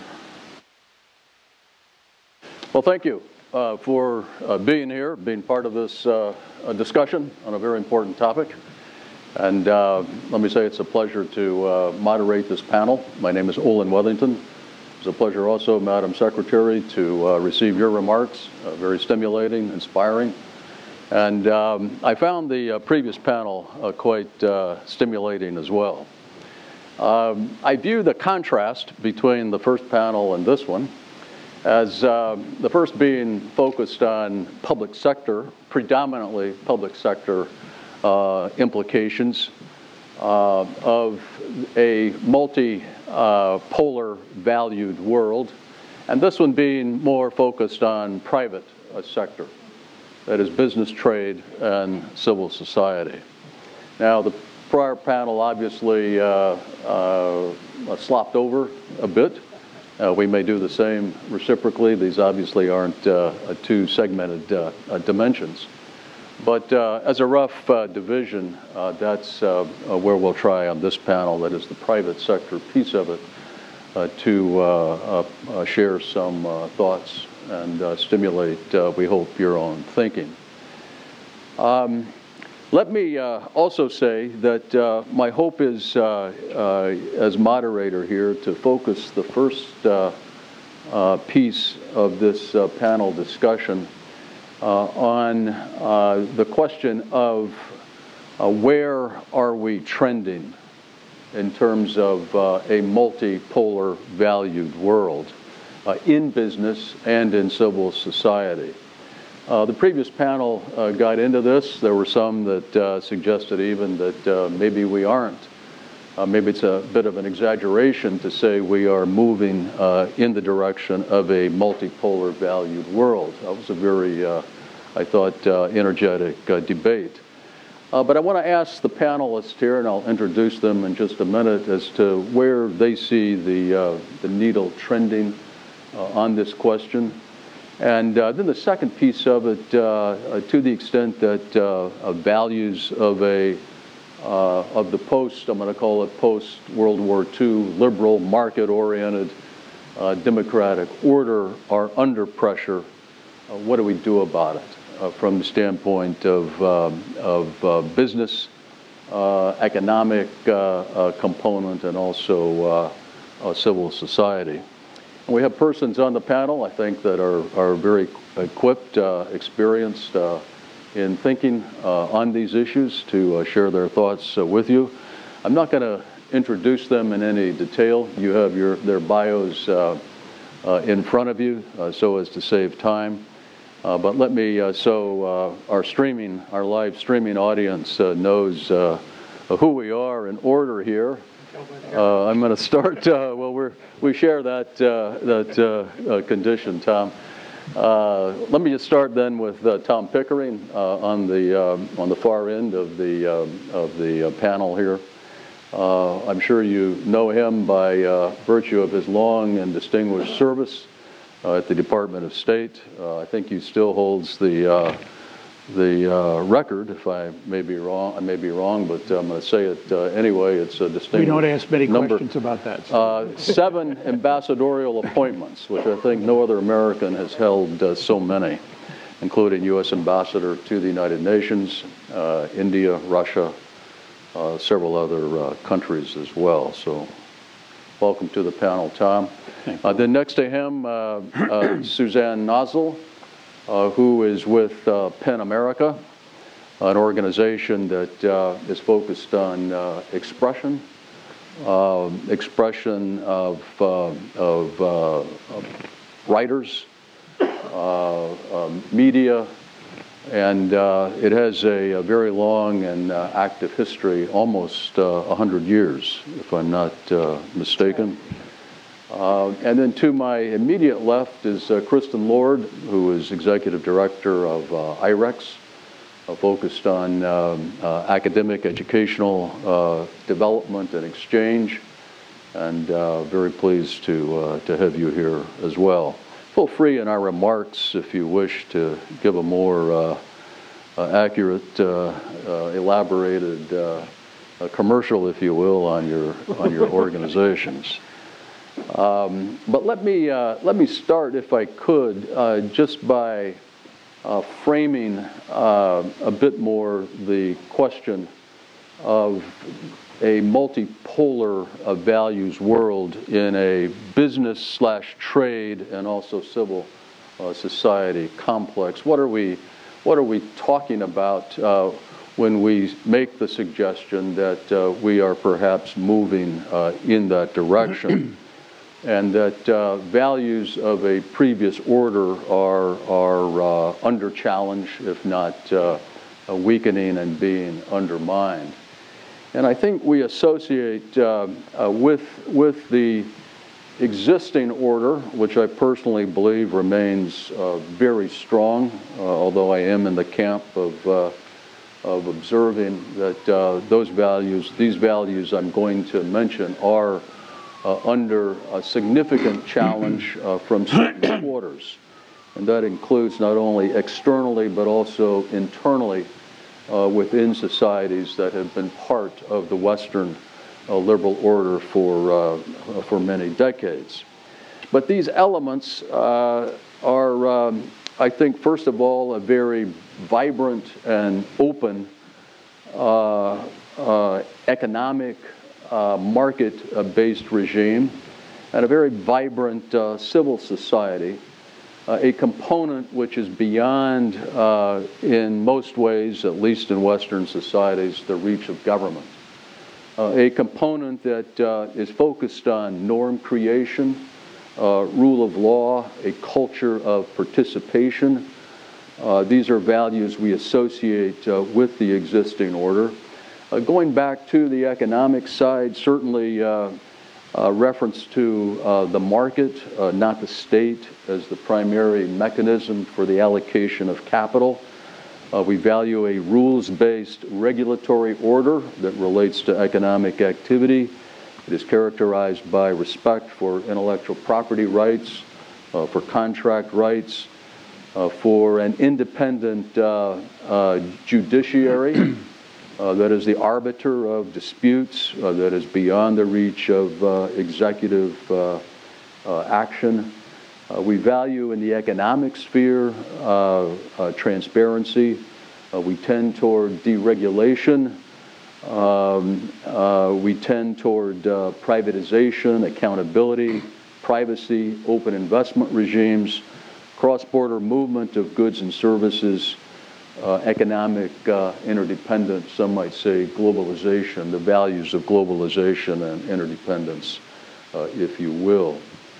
So the question is, are these values, and this is a broad collection, but just to define the issue a bit, are these values which have underpinned prosperity, stability in many respects over the last number of decades post-World War II, distribution of wealth, are these under assault today, and are they being redefined in a way that is contrary to the continuity of this values-based regime? And let me maybe, if I could, start with you, Tom, and ask where you see the needle today. Is it moving against this set of values? Is it neutral? Are we overstating the threat? And to the extent there is a threat to this set of values, what is the source of this? Thanks, Olin, very much, and nice to be with you all, and thank you, Sweden, for helping us get here. How much time do I have? About a half an hour? As much as you need, but I would say maybe 3 minutes, okay. 5 minutes. I'm going to give each of you an opportunity for opening comments, sure, and then we'll go a little bit. Some back and forth. I think we're in a world of gathering multipolarity. I don't believe there was ever a unilateral moment, if it is defined in terms when the United States could do whatever it wanted, wherever it wanted, of significance without the support of friends or allies. I think that the value system is under pressure from contrary value systems which are authoritarian, and within its own construct from those who have argued for a long period of time about how and in what way perhaps industry and other particular activities exist within our system. It's a healthy debate, but it is nevertheless a real debate.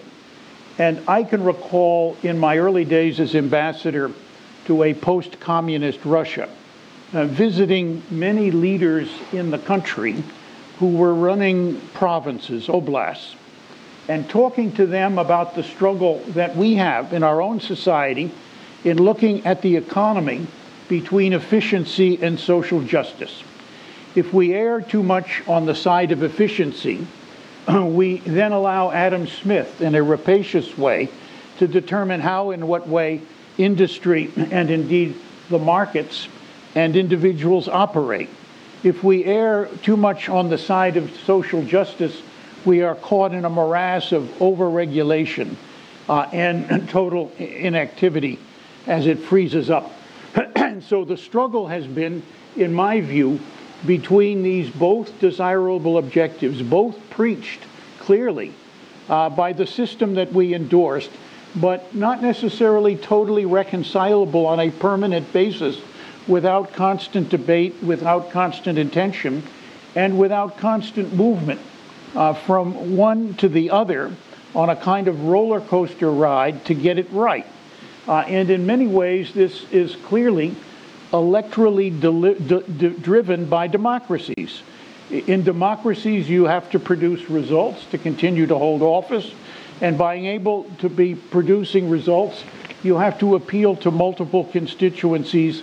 In most democracies, in ours, you have to appeal to the single member kind of approach of gerrymandered democracy, which I hope we'll soon get out of, about which we are deeply in debate and deeply polarized. So I would say our system is no longer a system, but a chaotic debate here in the United States. We hope we're free of this and we can spend the whole time looking at the deficiencies that have now been introduced in what I would call another corner of the debate, which is basically a triumph of egotistic personalismo and the ideas that that has tended to generate on Twitter feed and in other places, a substitution of what we would call virtual reality television for governance. And if we spend all our time on that, it would be worthwhile if we thought there was a clear path ahead for the future. So I would like to leave that alone, at least in terms of my own comments, because it will eat up all the oxygen in the room and all the time that we have left. And so my own feeling is that in many ways, the virtues and realities of our system as opposed to what I would call rank and creeping authoritarianism. Certainly China and Russia cannot be dismissed. Neither can Iran, Turkey, or a number of other places in which this kind of an approach has been adopted. There's wonderful literature on the subject. Certainly, the messier the world becomes, the more difficult it is to escape authoritarian rule as an answer to what I would call contention, conflict, intrastate disintegration, and so on. That's probably more than you wanted to hear at this stage. So thank you for the few minutes to make those points. Thank you very much for those comments. Let me pursue a component picks up on your last few sentences. In terms of Chinese and Russian authoritarian rise, I'm going to say, to what extent has this already begun to undermine norms and standards in the international economic and trade sphere? I think that... I mean, China in a way, as the previous panel acknowledged, has been on both sides of this debate. They've benefited from the system, but yet in some respects, and I'm going to reference here One Belt, One Road, for example, they pursue a different model, which is to some extent undermining, I believe, some established international norms and practices with respect to infrastructure development. But I think there are a number of underminings that have taken place. I think the whole idea of corporate social responsibility is being eaten away in many places because it's no longer a requirement or a demand or an expectation. I think similarly, good behavior with respect to labor and environmental circumstances is being put on the dock. The U.S. destruction of a multilateral trade regime is in many ways eating away at how other people look at it. So it is me first, the devil take the hindmost, unregulated, nasty competition that has become an order in some ways for many people in the confused and difficult world in which we have now found ourselves. The notion that all trade has to be gauged on your bilateral trade in goods and services with a single country as the balance point in deciding whether you go ahead or not has totally lost the sense of how many, in fact, jobs are generated by both exports and imports in your country, about what complex supply chains mean, and how and in what way they protect efficiency, if not national jobs. It has put us in a position to defend artifacts of declining effectiveness in order to preserve jobs, rather than to emphasize the money that needs to go into research and development to stay at the top of the technical ladder. And staying at the top of the technical ladder in an information economy is even more important than staying on top in an industrial or agricultural economy, despite the fact that obviously technological pressures on employment are not an unmitigated good, and we know that. So we're getting into more complexities, but we're solving those complexities in what I would call, to use a wonderful term in Spanish, a mano dura, a tough hand. Okay, thank you. I want to come back later in this discussion to the solution side. I mean, you've provided, I think, a critique on a set of tactics that you've identified. But let me turn, if I could, to Kristen now and get your thoughts on the implication for civil society of trends that are underway in what are referred to as the new authoritarian states. And if you could characterize the nature of that threat. To some extent, much of that is localized within those societies that I mentioned, but increasingly it is being projected outside. And to what extent is that beginning to undermine our own regard for the role that civil society plays as a keeper of values in our system? Well, I'd love to come back in the second part of the discussion about the attacks on civil society and also what civil society can do in order to promote some of the values that are under attack. But to get to the bigger question of the panel, one of the things I'd love to start with is to say that, yes, I do think that the global values we've shared that underpin both prosperity and social justice and universal human rights are under attack. And I do see three specific trends at play that could be either forces that could help to turn the tide in a favorable way, or forces that could help to turn the tide in a very negative way. And as we discussed earlier, my organization, IREX, for the last 50 years has worked on concrete activities that can help to move the needle on some of these things. And so I feel that I can bring to the table some concrete suggestions about how to address these. So the first trend I wanted to mention is the global youth boom and demographics. As the audience may know, we currently have the largest youth population in human history on the planet right now. This is not an abstract trend that you can read about in books. These are people who are alive on the planet right now. There are 300 million Indians under the age of 18. There is 2/3 of the population of Pakistan under the age of 30. In Iran, it's 2/3 under the age of 35. Half of Nigeria's population of 167 million is between the ages of 15 and 34. More than half of Egypt's labor force is younger than the age of 30.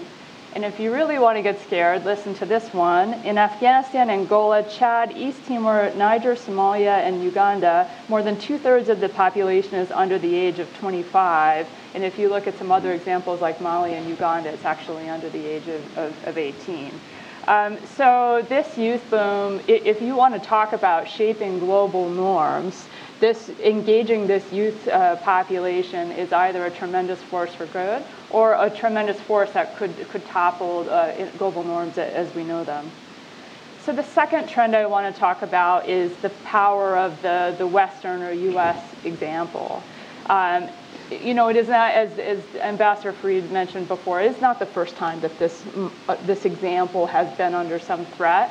And indeed, in the 60s, at a time of decolonization, the U.S. very consciously saw how the civil rights movement and the failure of the U.S. to engage those issues well, and our failure to uphold civil rights values was actually undermining our ability to engage the newly decolonizing states around the world. And so it was one of many reasons. It was the right thing to do, but there was some recognition at the highest levels that unless we grappled with this weakness of our own, we couldn't have that power of attraction and capitalize on the benefits of that power.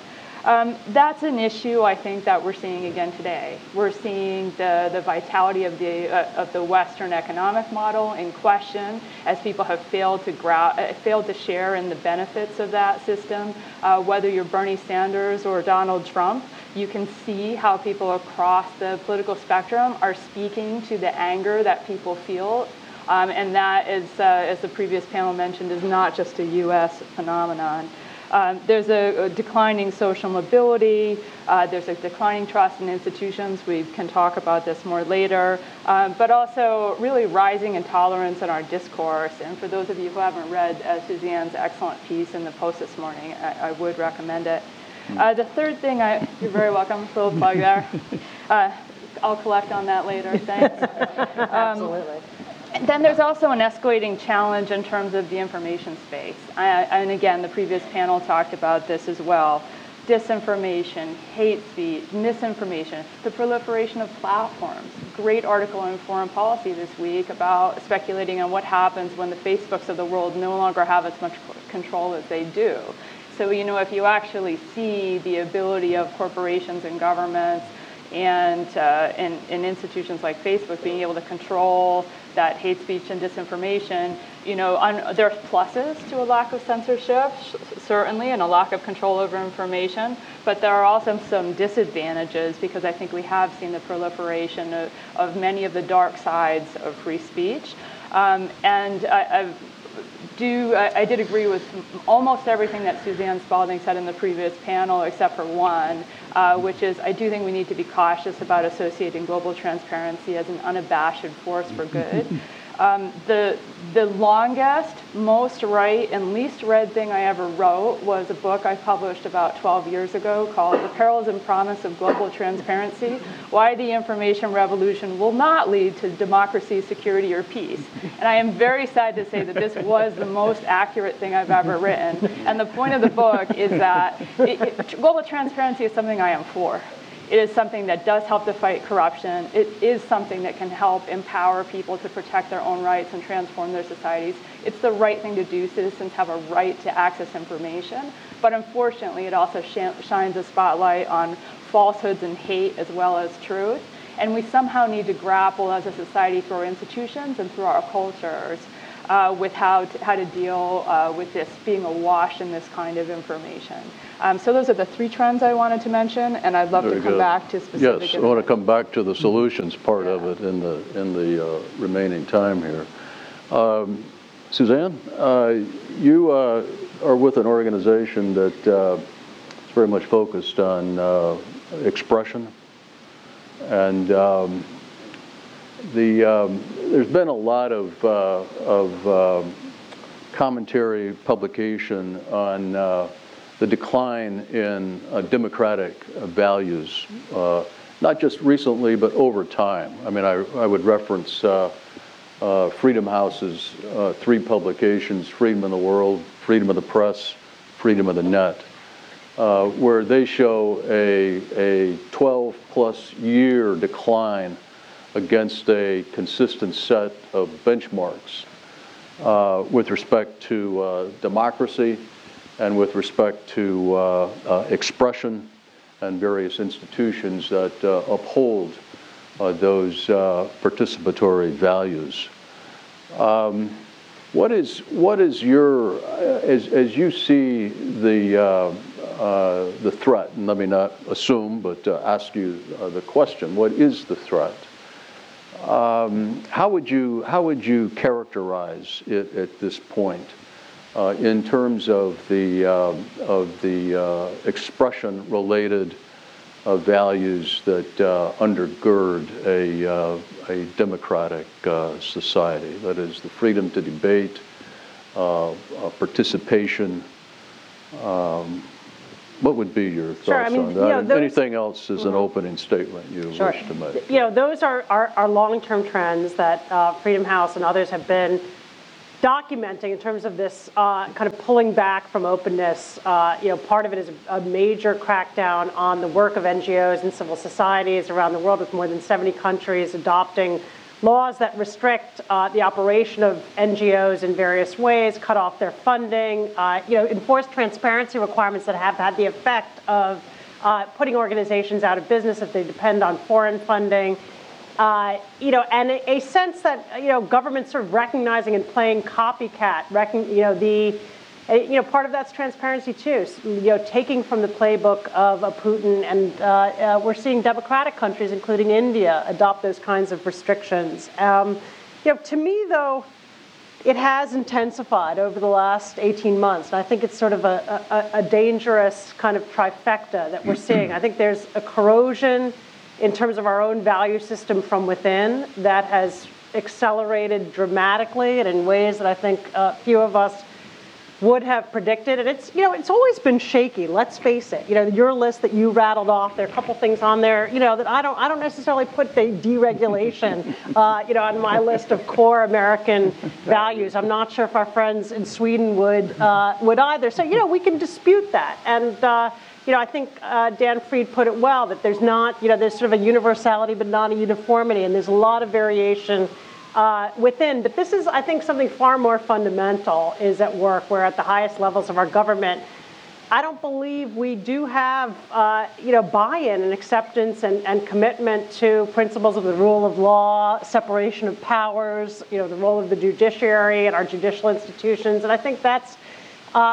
causing a deepening of doubt among major segments of our own population. And it's also visible from the outside. I think the second piece of it is sort of the energy that the U.S., and it's been intermittent and halting, but overall, I think over the last 70 years, we've put tremendous energy into promoting and defending these norms throughout a whole range of global systems, the free trade system, the multilateral system, the international human rights system. And in my observation, other parts of my career have been spent at the State Department. The U.S.'s sort of velocity and passion around these values in the international sphere has been a catalytic force. And without that force, there is a vacuum, and there is a kind of weakening and a pulling back on the role of all those norms and the integrity and influence of those institutions. And, I think ultimately we're going to be dealing with this for a long time. The fact that this could happen to our country is never going to be forgotten. It's sort of like once the levees are breached, the levees can be breached, and you can never go back to your belief that they couldn't. And I think that's a reality in terms of what's happened to our country. Hopefully, we will get to a different place, and there will be a recognition that, other forces came back and reasserted the primacy of these values, but we're not there yet. That story hasn't been told, and even when it is, this moment won't be forgotten. And then I think the third piece is this alternative paradigm that China offers. When we, over the early part of my career, there was this great belief that engagement with China was going to lead inexorably to an openness there, and that economic openness would lead to political openness, and that The participation of U.S. companies in Chinese markets would be an unavoidable, inherent force for good. I think what we've seen, it was touched on the last panel, is their political system of political repression has proven remarkably kind of durable, flexible, compatible with economic growth. They've adapted it. And it's not as if, we did a big report called Forbidden Feeds on Chinese repression in social media. And the fact is they have an incredibly vibrant social media force where you could look at celebrity content and music, and you could talk with your friends, and you feel exactly like you're on Facebook and Twitter and all of the above. But there are a set of topics that are off limits, and you don't even think about them because they're sort of out of bounds. They're beyond the gate. And it's not this kind of gray uniformity. It feels very colorful. People feel like they're part of a connected world. And the Chinese have figured out how to offer a way to offer that to their population while still enforcing limits. And I think it's a very powerful and compelling model that is gaining influence, particularly at a time when our traditional role isn't being played. Mm-hmm. I'd like to ask both of you. I'd like to move to the what do we do about it? How do we take the fight forward? In terms of the task of civil society, apart from government role, government or political leadership, what is that task at this moment, both here within this country as well as externally? What is the impulse to mobilization, and how does civil society energize a prioritization, a focus on the kind of values that we've been talking about, independent of government? Yeah. Okay, go ahead, Tom. I may be the wrong person, but I belong to too many organizations, so I'm not going to drop it. My sense is that for the United States, there has to be a very strong coming together of civil society around a series of threats or potential changes that it's prepared to adopt, spend time on, and use the electoral system to move ahead with. I think one of those, interestingly enough, is a primary process concern. Can we improve the electoral system so it more directly represents the outcome of voter interest? And certainly gerrymandering is one, but we can talk a lot about that. These are things that in many ways relatively strong single interest NGOs have not yet ventured themselves to take on. But on the current threat, it might be useful for them to look at it. I think the polarization of the Congress is a serious problem as well. The ballot box is perhaps our ultimate, but maybe at the same time, most important resort.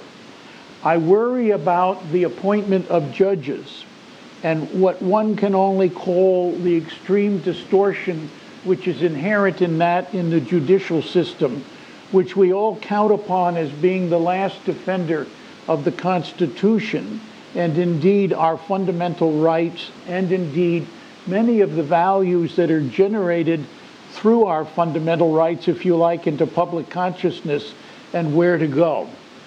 So I think it is time for a more clarion call, perhaps outside of the political sphere, and in across the country, maybe even cross-party basis for this.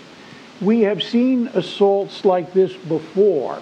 They tended to be narrow. They tended to be temporarily limited.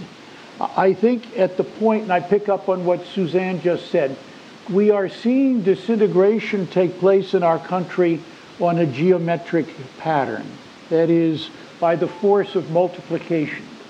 We all know from Obama's recovery in a small area, the Bush invasion of Iraq, and our foreign affairs, that it took place more linearly, that is, by addition rather than multiplication. So we have, in fact, a process that's out there that in many ways is undermining fundamental values, and getting them back is a much more serious question. My feeling is that by failure to prioritize, we are in fact fractured, and it is a weakness of where we are. And in many ways, bringing NGOs and other public interest groups together around a single solid platform is a huge difficulty. But it is in many ways the one way I see of motivating society to think more about these questions. And it's an empowering tool. It is not necessarily an answering tool for the work of the non-governmental organizations, the think tanks, and the others. But I wish I could tell you I thought there was a different way to cast the silver bullet that will make all this happen. I think it's in that arena and in that area. And we can talk about the failure of the political parties. And in fact, the lack of leadership in the present circumstances is a very disturbing character. Most American presidential elections begin the day before the 4-year vote ahead of the next election. And so we are not in this point yet looking at viable candidacies, except for the president succeeding himself, that are out there and to some extent approaching a by-election with no coattails, or with coattails so shredded that bringing things together is a hard point to make. It is also a bit of a problem, but these are all things that we can discuss endlessly. But they're a challenge to the organizations, because the organizations get their funding, their support, and their backing around the issues that they consider to be most valuable and important. And in no way do I demean that, but it is, in a sense, a formula for fractionization, when a formula for uniting around some issues and moving ahead is perhaps a better way for us domestically to look at how to proceed. Right. And many of those organizations get significant funding from government. But I liked your term clarion call, and it was reminiscent of Secretary Söder's suggestion that there needs to be, if I recall what you said, a grand coalition of values. Yep. And that suggests a mobilization. I mean, I think fundamentally we are still, despite the importance of leadership, we are still a bottom-up, we are of the people.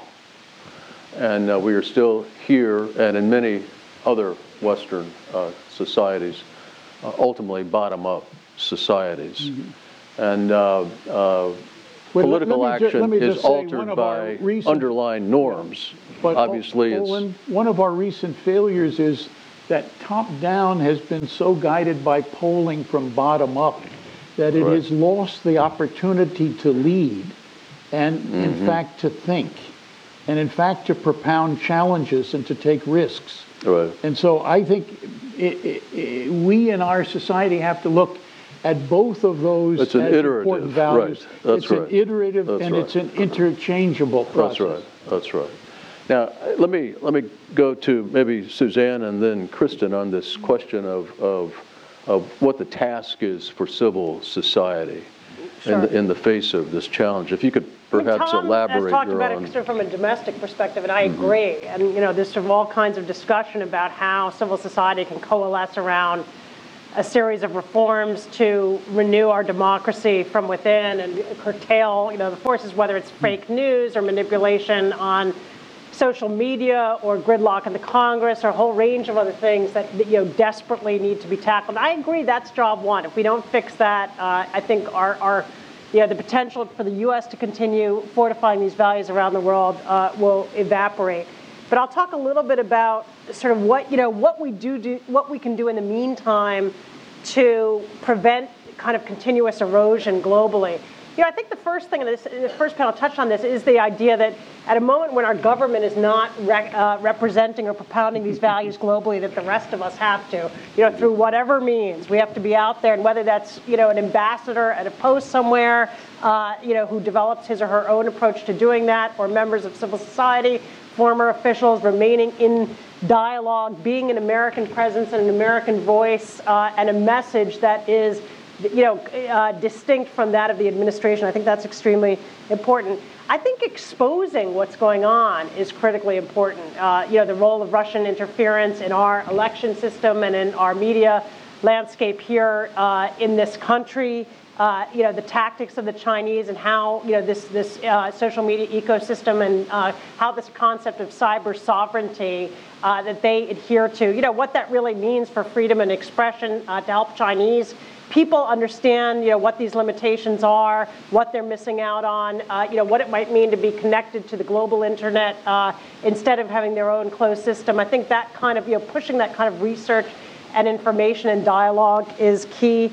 I think one piece that relates to the work of PEN America that we don't think about a lot is arts and culture and the values that are inherent there, values of curiosity, of empathy, of seeing across cultures, understanding people not like your own. That's what literature does. That's the power of it. And that is something that actually all these cultures in their own way continue to subscribe to. The Chinese and the Russians are very proud of their literature. The Chinese art market has exploded. That's not something they've turned their back onto. And I think there's a linkage to be made, and there are individual spokespeople to be mobilized. And that's part of what we do around the world, is working with local colleagues in PEN centers around the world who can be authentic voices for free expression values in their local cultures, whose stature doesn't derive from their connection to this organization internationally, but rather from their local distinction as an important writer or literary figure or artist. And then a fourth piece I would flag or highlight is fortifying our own institutions, because I think this is where we see kind of a creeping capitulation to this alternative set of values, whether it's social media companies and internet companies accepting Chinese parameters for freedom of expression. And some haven't, some are out of the Chinese market, some can't get in. They're all eyeing the Chinese market. That's one of the reasons we did that report, to make crystal clear the kinds of compromises that would be entailed if they were to pursue those ambitions, that they're completely incompatible with the values that these companies say that they profess. But it's also our universities, now with the compulsion toward global expansion and the compromises that entails for academic freedom and freedom of expression, when you see NYU in Shanghai or in Abu Dhabi, the labor standards they've adopted, the compromises they've made in terms of student organizations, associations, the role of student press, visas being denied to American academics, and all of this is just kind of being accepted as sort of the price for doing business globally. And still this old argument about, our presence there is an inherently positive thing. And I worry about the role, the ways in which this is eroding our commitment to these principles, not just there, but here at home. In Hollywood, China has become the world's biggest market for movies. So there are Hollywood studios that are inviting Chinese censors to come on set and make sure that as a film is being produced, it's going to pass muster and it has a chance of being one of the finite number of Hollywood movies that are distributed in China every year. And so I think exposing and talking about that, and we have sort of this very strong demonstration yesterday from ABC turning their back on Roseanne, rightly, in response to her tweet. And there is this sense that values do operate in these cultures, but I think we have not drawn the linkage in terms of what they're doing internationally. I'd say the use of technology, it seems to me, is so accessible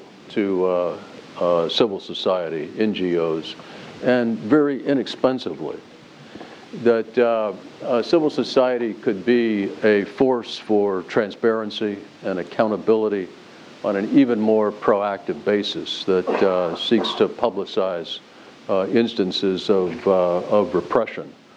And I've been, let me say also, I've been struck at the number in this society of NGOs that in the last several years have have begun almost spontaneously to focus on the question here of the quality of our democracy and the implications of our example, leadership example for democratic values elsewhere. I mean, we remain, I think, a very strong society and a very spontaneous society. I see this kind of sprouting of initiatives in many areas that simply didn't exist several years ago.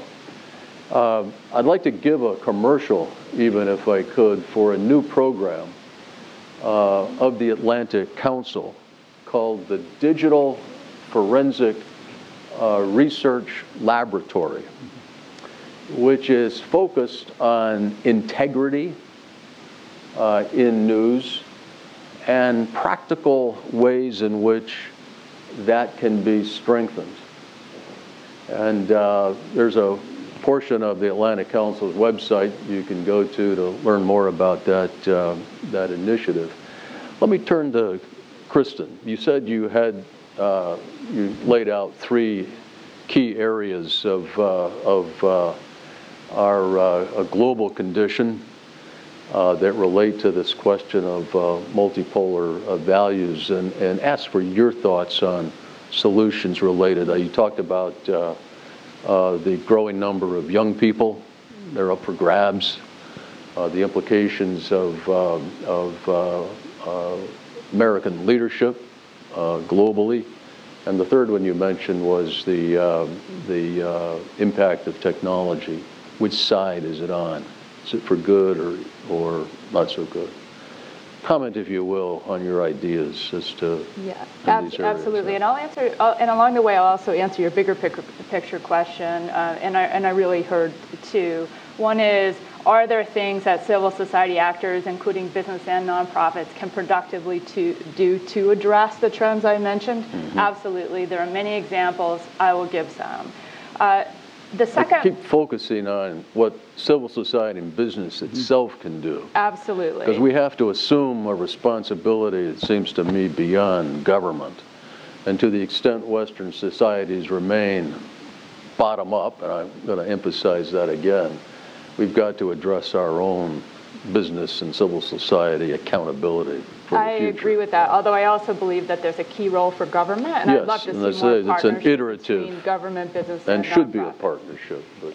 And then the second question of yours I wanted to address is, if I consider the sum of all of the wonderful activities that businesses, civil society organizations, and yes, governments are doing around the world to address the trends I mentioned and others, if I ask, are those activities adequate to the task? I will say emphatically no. In fact, I'd say that if you imagine a bottle cap sitting on a huge glass table, the activities of the bottle cap and the table is the surface area of the challenges. And so I do think that, while I'm going to mention a few examples that I think are things that my organization and others are doing that are effective, I think one of the real issues to grapple with for the United States, for our allies in Sweden and around the world, all those who share our values, is what do we do to get a critical mass of activities that is actually sufficient to move the needle? And I see that as being the big strategic question at play.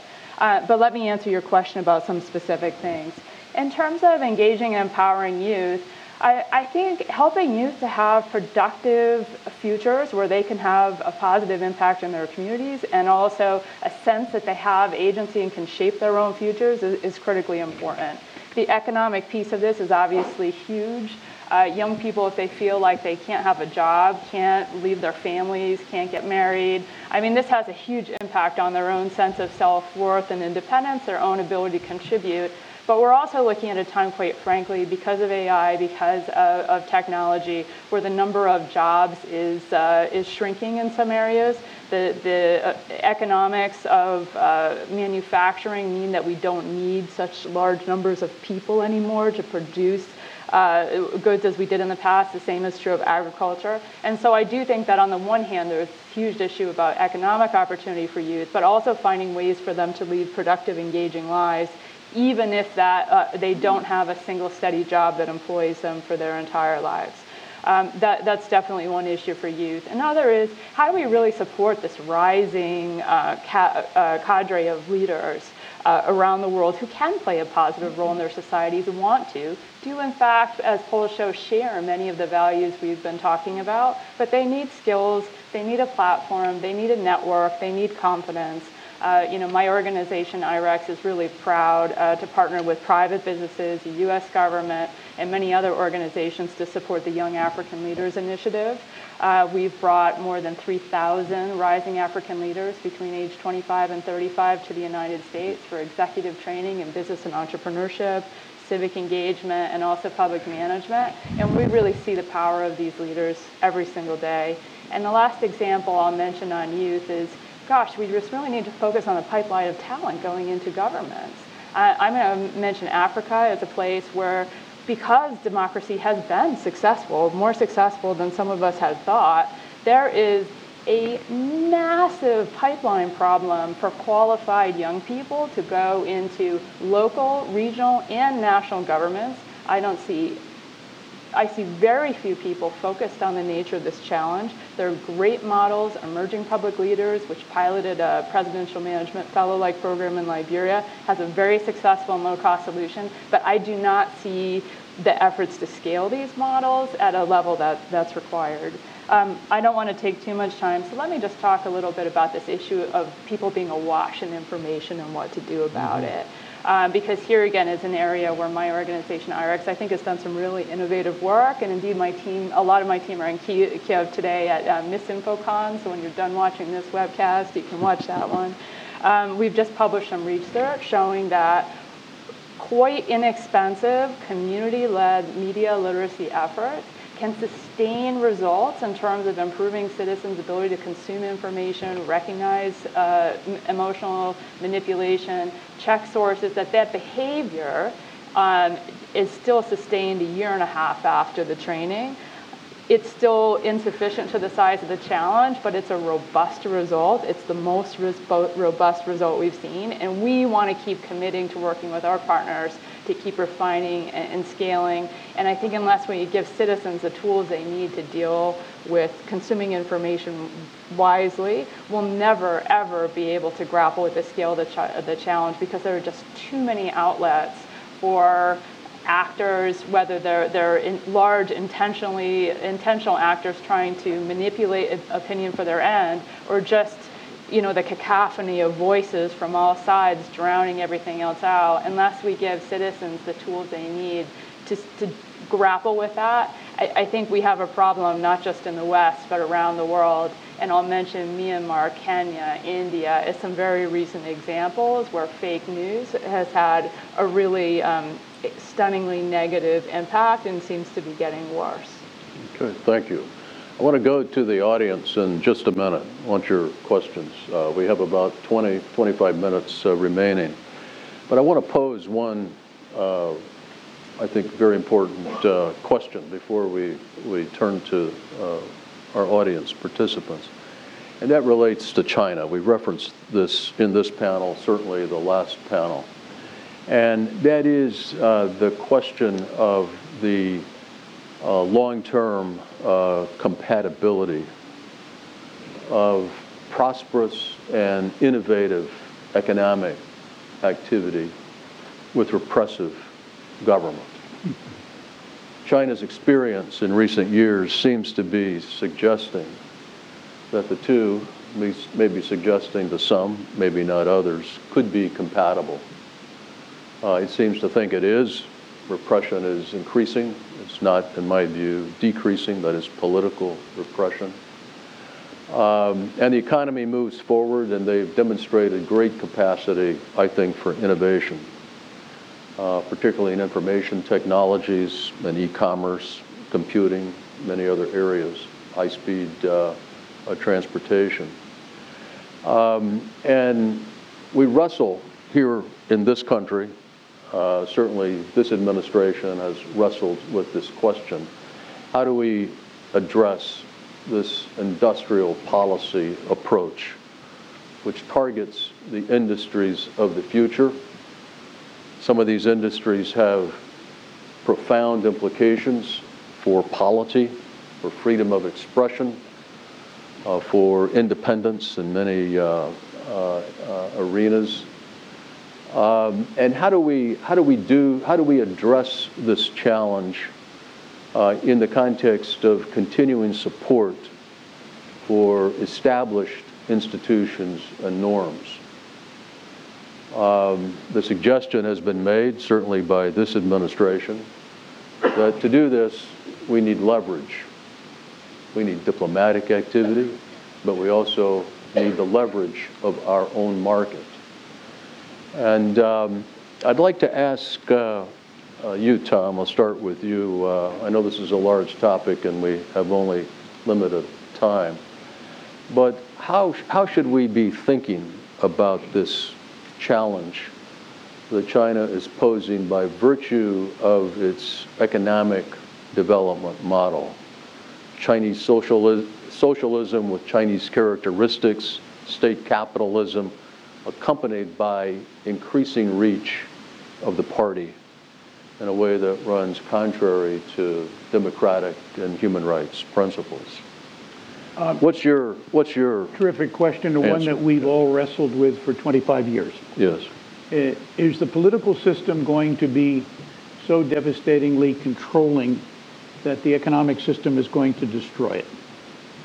Or is the economic system going to be, in its own way, brought to failure in one fashion or another? I think neither of the extremes we see is likely under current circumstances. We will see an enormous power of the state to mobilize capital and to move things and to direct where it's going.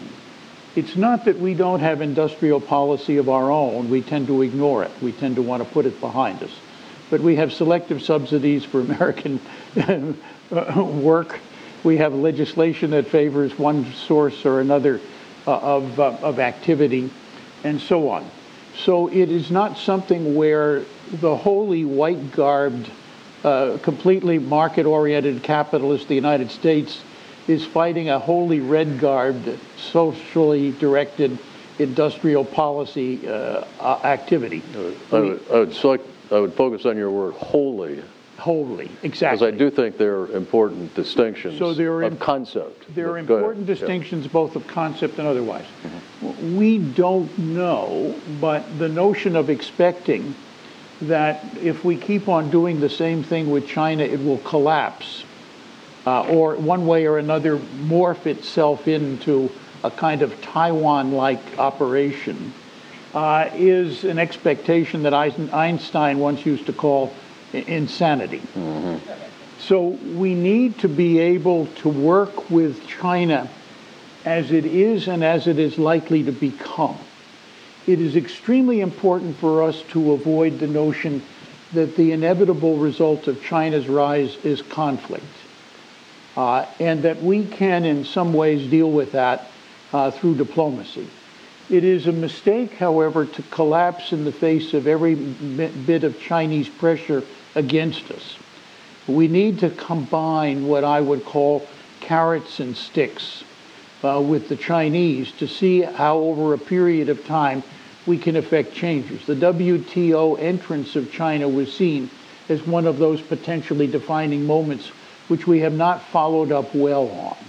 We've had a tendency to mix our interests in China across the board in ways that sometimes have been quite counterproductive for our interests. And sets of those, I think, are out there. We have perhaps resiled too much on what has been Chinese oppression of its own people. We need, I think, to up the ante. But we also need with China, as we did with the Soviet Union, as we should be doing with Russia, to find those win-win issues that they consider to be very high in priority that we can help them achieve. And that's hard to find. Energy is one of those. Energy and its relationship to the environment and climate change is one of those. If we do win-wins with big players, we have a larger opportunity to deal with the negatives than we do if we, in fact, only push the negatives and seek to use our pressure and our pushback against them as the major force for getting an answer. So it has to be complex, and it has to be carefully looked at in terms of how to proceed. And that's a counsel of what I would call an anti-ideological policy with respect to China, a much more pragmatic one, a much more realist policy in some ways. And how to keep the balance and how to move it ahead is particularly hard. So I'm not saying that this is easy and it's a slam dunk, but the alternatives for this are either conflict or total abandonment to the world economy to China for its future, and neither of those seem to me to be the kind of delightful alternatives we should jump for. Thank you. There's no greater challenge. I would throw into the mix, if I could, the importance of allied relationships. Very much so. This is a challenge the U.S. will not successfully, in my view, address on its own. Absolutely not. And the importance of allies both in Europe and in Asia is essential. And China's in its own search for increasing the number of its allies. Yes, yes. Comment on this set of topics, China-related, Suzanne or Kristen? I don't want to force you into that discussion. I largely agree. I think it's a long-term game, and we don't know the horizon of this. Do I believe ultimately this is sustainable?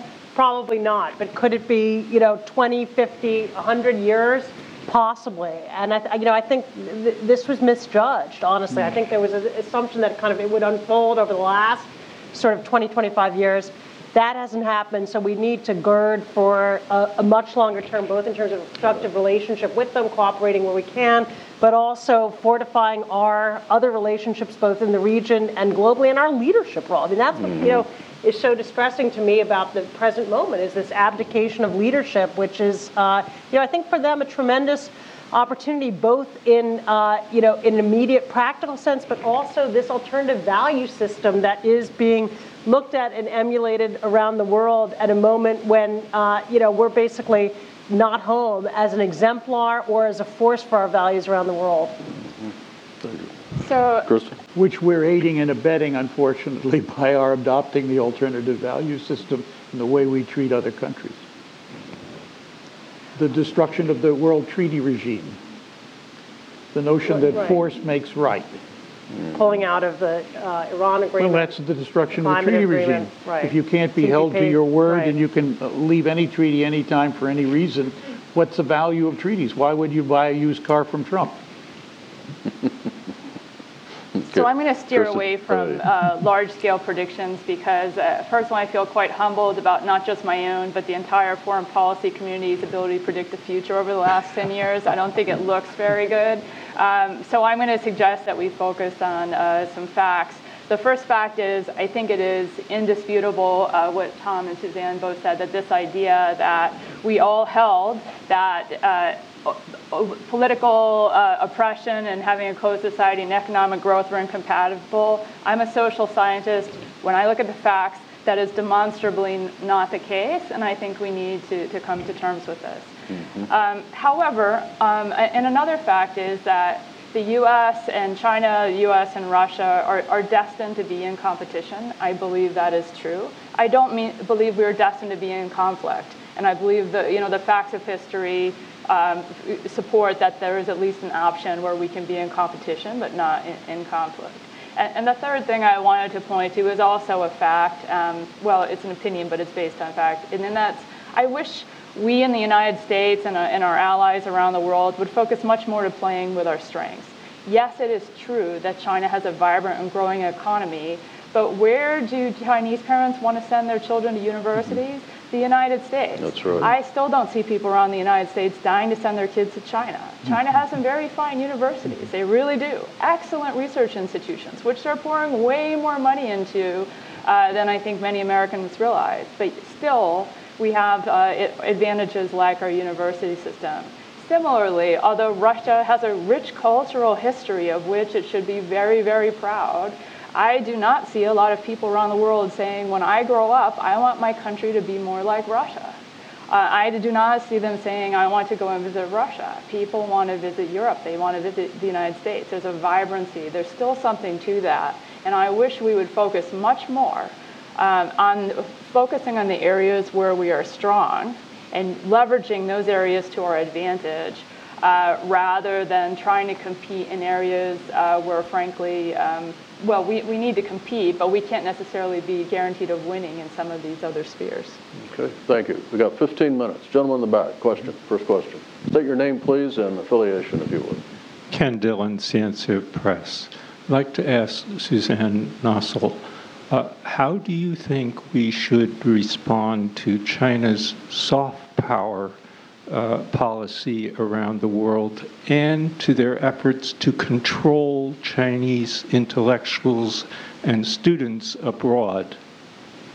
Yeah, I think it's a serious issue. And I was going to say in response, Kristen rightly pointed out the huge expansion of Chinese students studying in U.S. universities. There's, I think, over 200,000 Chinese students are here in U.S. universities. And there are steps taken to control the topics that they research, to keep them in cohesive social groups. I don't think they're universally effective, but I don't think we've begun to think about what opportunity that might represent for us. Are we taking advantage of the fact that they're here, that they're in these wonderful settings of U.S. universities to make sure they're fully introduced to everything our system has to offer, to the values that underpin it, to how those values might translate and make a difference in their careers going back. I know it's become more difficult for people to come here to study. It's difficult for a lot of them to stay here in the United States if they want to. So I think that's kind of a whole, as far as I know, a missing area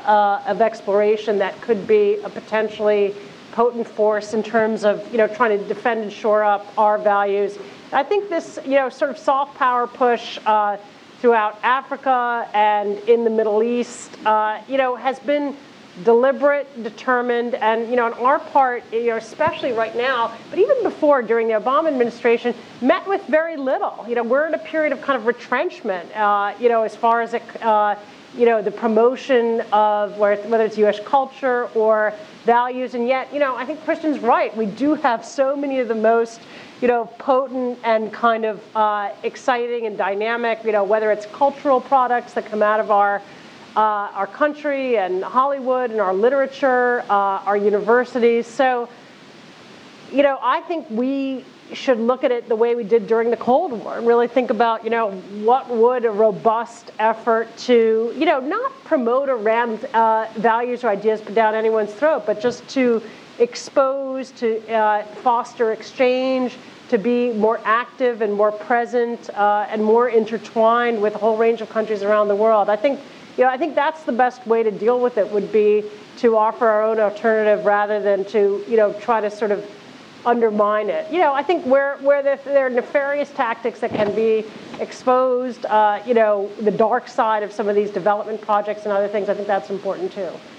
We need, I would add a couple of things to that very quickly. I think we need more transparency on China's academic connected activity here by way of disclosure. And I think, secondly, we cannot be naive in terms of the access of Chinese researchers and students to certain critical military-related technologies and bodies of research.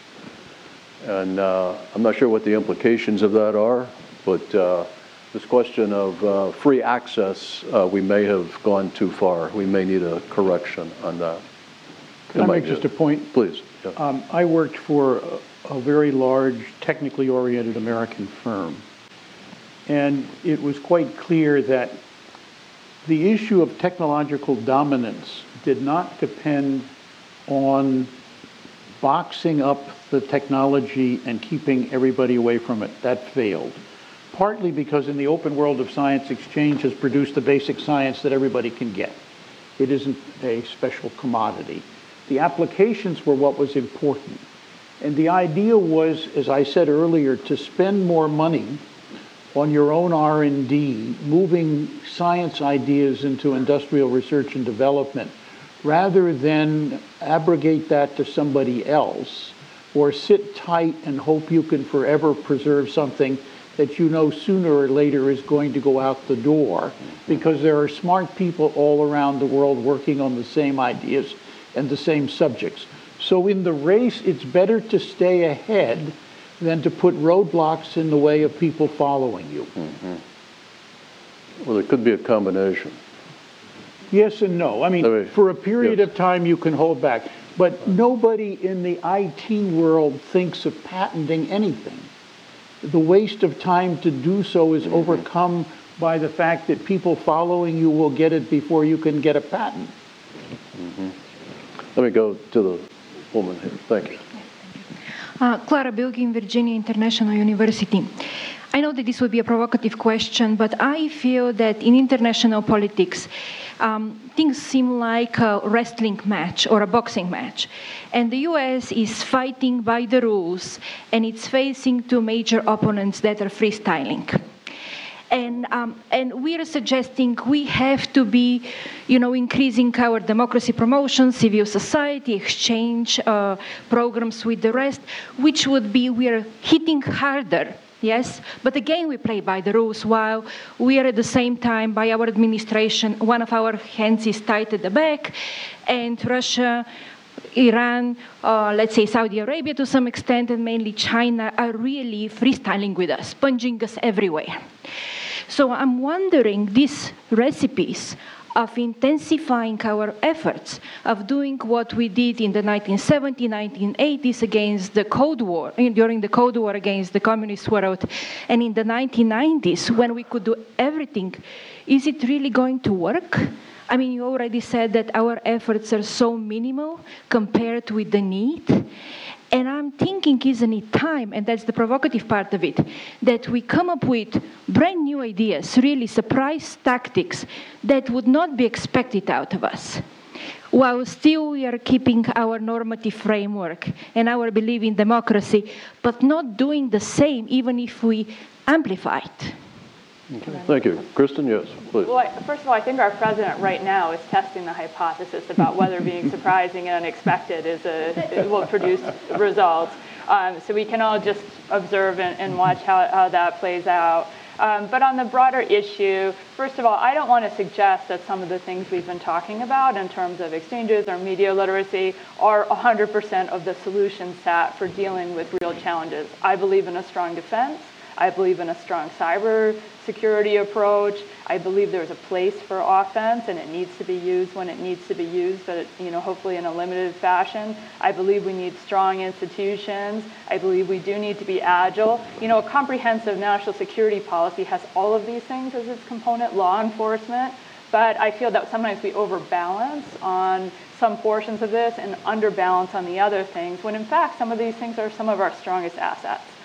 I do want to make one point, though. I think there is an idea that, first of all, I think many others would question around the world whether the United States always plays by the rules. I won't comment on that myself right here now. But, to the extent that we do hold ourselves to certain norms and values and rules, I personally am in favor of this. I think it is one of our strengths that there are lines we won't cross, or if we do, if we do with regret, and hopefully we decide never to do again. I think that it's part of our power, and also we do like to think that we have a strong society that is held together in part by holding certain values. And the more we attack those values, the more I do think we strain at the very fiber of what does still make us different and what does still unite. And so I would worry about the United States, how going into how low can you go? Well, our enemies are doing it too, Mom, kind of approach. I think we're better than that, and I think we're powerful enough that we don't need to do that. That sounds like a nice summation on your part. We have 2 minutes or so till we reach our conclusion time, but let's take one or two more quick questions in the back, please. I don't have a question. It's more a comment to what Ambassador Pickering said to your comment of free access to Chinese students or to anybody. I think when we talk about limited access to knowledge or anything, first to Chinese students or to anyone, it kind of plays onto the idea of protectionism, which is what is anti what you call the Western value today. And if we talk about protecting knowledge and limiting free access to knowledge, it's today you're talking about China, tomorrow you'll talk about India. You're already alienating parts of the world. So it also promotes the idea that America is better in certain ways and saying that our knowledge is better rather than saying that America is giving a better option to the rest of the world. And I think that is the value we should kind of promote. Okay, thank you. Anyone else? Quick? Yes, sir. Last question. Yes. Take the mic. Thanks. Okay, Andrew Sorokowski, unaffiliated. How would you respond to the accusation that we are often using or abusing the notion of economic and cultural freedom to simply project our power? For example, on the economic side, that we speak of the free market, which in fact allows corporations to exploit workers, destroy the environment, et cetera, et cetera. And on the cultural side, that we allow our entertainment industry to drown out more authentic, perhaps indigenous forms of cultural expression. What would be your response to that? I guess, from my point of view, values and interests do intersect, and there's no country's pure, certainly not the United States. I don't think we ever have been, but I think our interest-based policies have been sort of tempered by this sense of a unifying set of values, some of them enshrined in the Constitution that, have governed our own society and influenced our engagement around the world. And, there's so many examples of contradictions. I think that's, we've all sort of learned, even the most, I think, impassioned American human rights advocate, has kind of learned to live with that to some degree, with those tensions and those debates and this, it's a progressive kind of set of ideals where you're, the notion should be, I think, trying to improve and get better. There are dark sides and downsides to some of it. It's not all, our influence around the world has not been, exclusively for the good. So I think those critiques are, often maybe valid, certainly points worth raising, worth debating. They should be taken into account by policymakers. So, I don't exclude any of that. I think it's part of the conversation, and we shouldn't be naive when we talk about American or Western values and sort of, pretend that there ever was a perfect, kind of representation of those values around the world, that we, have been pure exemplars of those values. I think we should put that aside, but, also recognize that we do represent something very different than these other countries and not fall victim to this, kind of false equivalency that is being advanced, by the Russians in particular, to constantly bring up our inadequacies and our shortcomings and flaws as a way to try to undercut this whole conversation. I think we have to resist that. Thank you. And Tom, let me give you last word on the panel. Suzanne has said that our strength has been heretofore that we have an open public debate about false shorts, and in many cases a serious effort to remedy the falling short. I think we are losing some of that in the fake news, in the plethora of information, in the shredding, if you like, of the First Amendment principle that the debate is more important than obviously anything else that we have to deal with. And that in some ways I see the Chinese catching up in a different way. The Chinese, in my view, as I've watched them in places like Africa, have begun to catch up to their mistakes. They do it as a reinforcement of the principles of a more authoritarian system, unfortunately.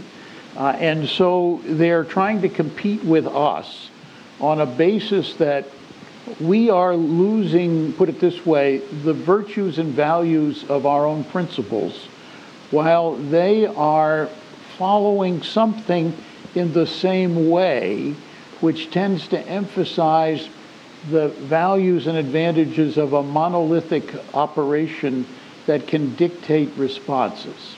And they do so reasonably smartly, and they're pretty quick at picking up on where they have screwed up. Well, we'll leave that comment there. I appreciate it. And let me thank the panel. And also express appreciation to you, Madam Secretary, for your presentation earlier this morning. And with that, we're adjourned. Thank you.